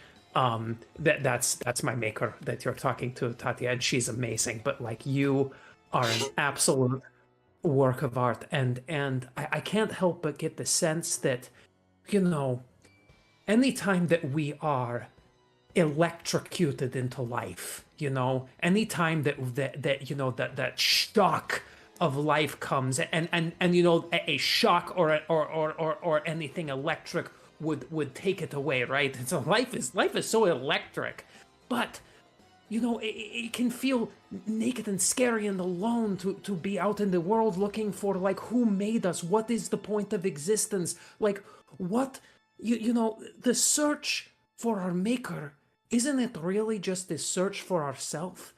Isn't it really just a search for who we are? And you know, I was lucky and privileged enough to wake up and have my maker there, but you know, yours wasn't, and I don't know what this individual was thinking, but what I do know is they don't define you.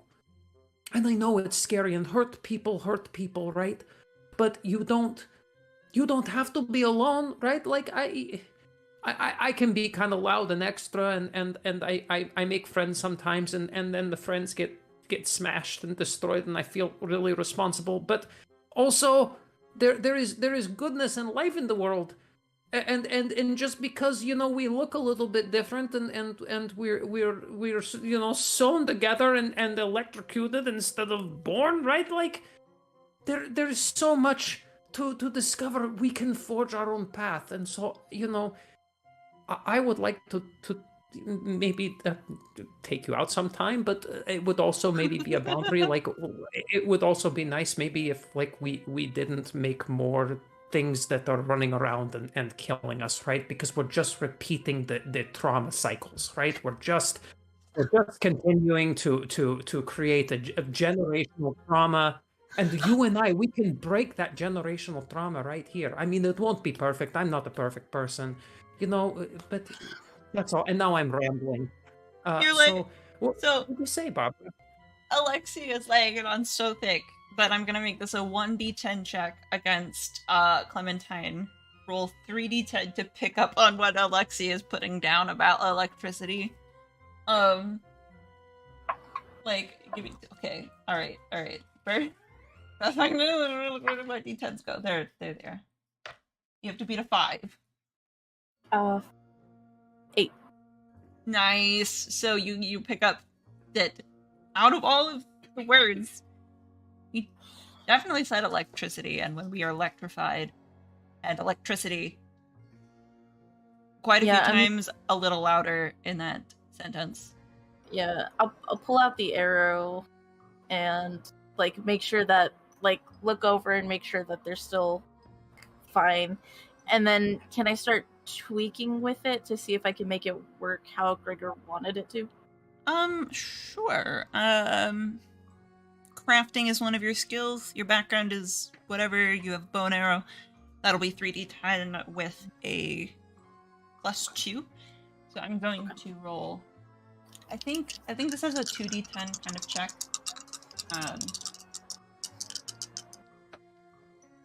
That is a 13. Come on. 19. Nice! You feel like you're able to kind of like get it to the point where electricity is like zipping between the two like Tesla coils. And like it's a little more balanced. Like you had to like reconfigure some of the stuff around so that when the arrow flies and figure out like the weight of it and everything. But you think that might work? You think it might just do the trick? Yeah, I was like pulling up my tools from my chatelaine, like right there, my little knife and like glue and like around with it. Yeah, I got you for sure. Barbara is like just blinking a little bit. That was really a lot of words, but I appreciate you, Alexi. I love your top. It's very cute.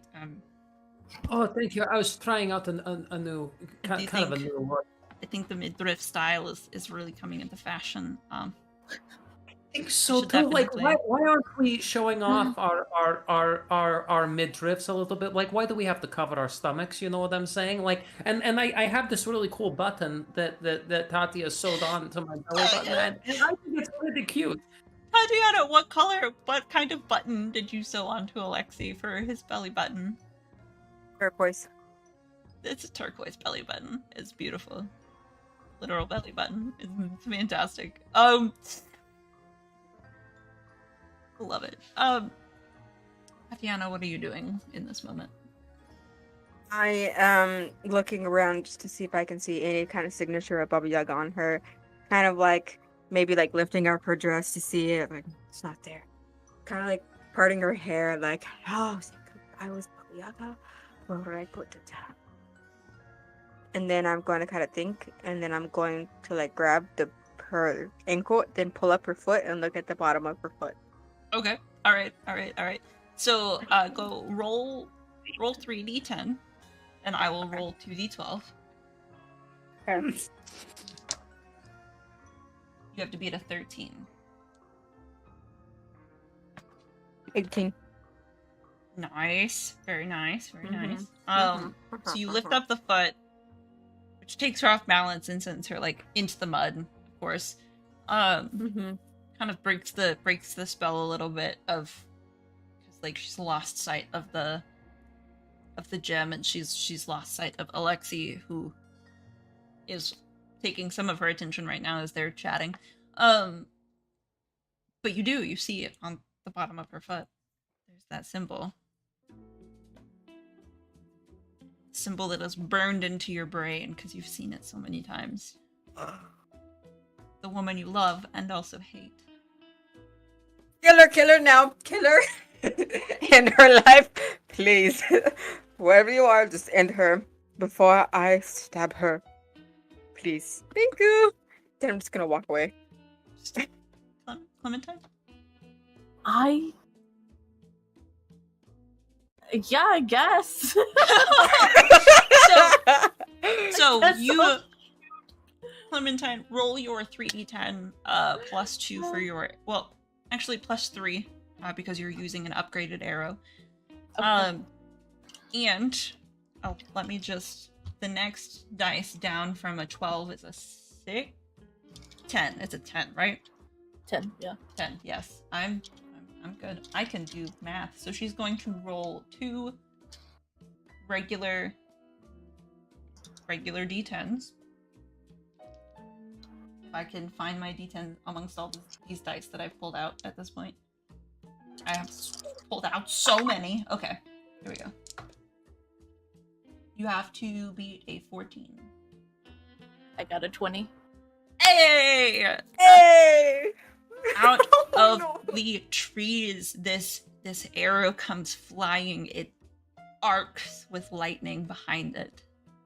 You can see and smell and taste the like almost like the modern time burnt plastic. I don't think they had plastic in the I don't know, but like modern time like a burnt plastic kind of like smelly tasty thing happening, and this arrow just sinks into Barbara. It explodes with lightning. And it's just where her brain was. A splattered, blackened mess. She's collapsed. And Tatiana, you have not only a bunch of brain goop all over you now, but you did also get singed by some of that explosive lightning by being so close. And your hair is just poopy. and Jesus. just a little like you're extra awake now. It hurt a little bit. Where were we? Is there anything as we close out this monster hunting story? And of course you would have to dispatch the rest of the shambling beings, but surely you can do that with each other. The power of friendship. Is there anything specific that you guys would like to do or say as a result of killing this monster while you're killing the other monsters? Just as we're closing out here. I am- after oh, you go ahead. Go ahead. No, go ahead. Go. No, okay, so I was just gonna walk up to Barbara, and I kneel down, and I just take like a chunk of like the skull that has shattered off, that's got some of her hair attached to it. I pick it up, and I just kind of like hold the hair in my hand, and I reach into my Fauntleroy pocket and I pull out the eye. And I just kind of stare down into these two images, and I go, "You two have taught me so much. You've taught me a lot about life and death and the lines we walk and the trauma we bear. And I promise to never forget you, that you will live on with me." And he wraps them together and just kind of like puts them in his pocket. And he turns around and he looks at, Tatia, his maker. Stares at her for a long moment and goes, Okay, so you hungry? I am definitely hungry. Like after we finish the monster, we dispatch the rest of these things, like are we thinking like stew tonight? Are we like in the more mood for like, that stuff that comes from like Western Europe, like Italy area, or like what are we thinking? I think Tatiana like hops down from the tree and is like, Clementine? oh yeah, You're Clementine. Clementine. Yeah, sorry. Clementine hops down from the tree and is like, if we get that gold right now, we can eat anything we want. That's right. We get paid for this shit, gang. And you don't have to split it 4 ways anymore. Is my plan all along? I am holding the bottom of Barbara's foot, and I'm like carving, like skinning the bottom of her foot off.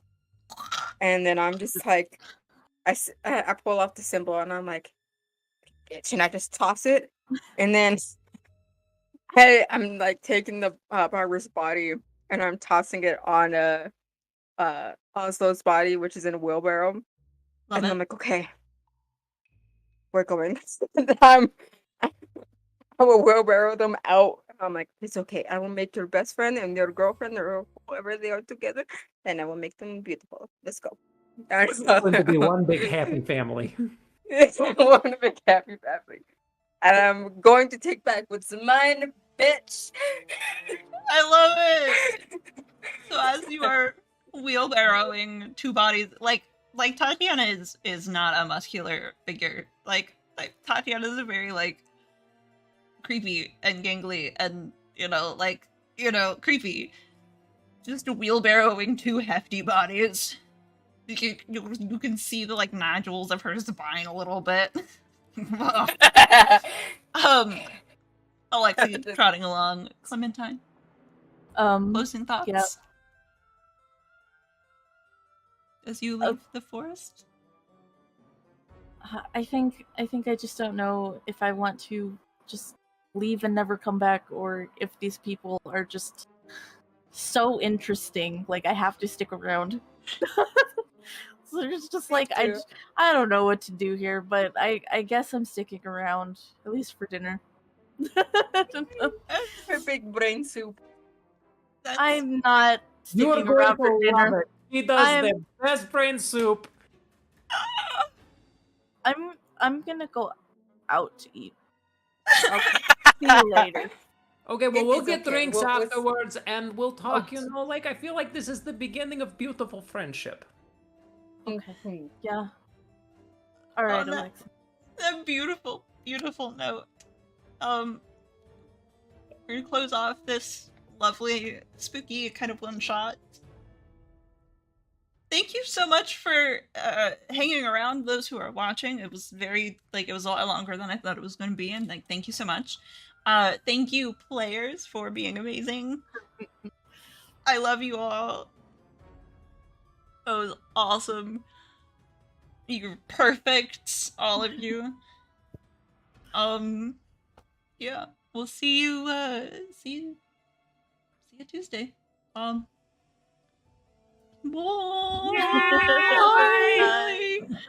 Bye.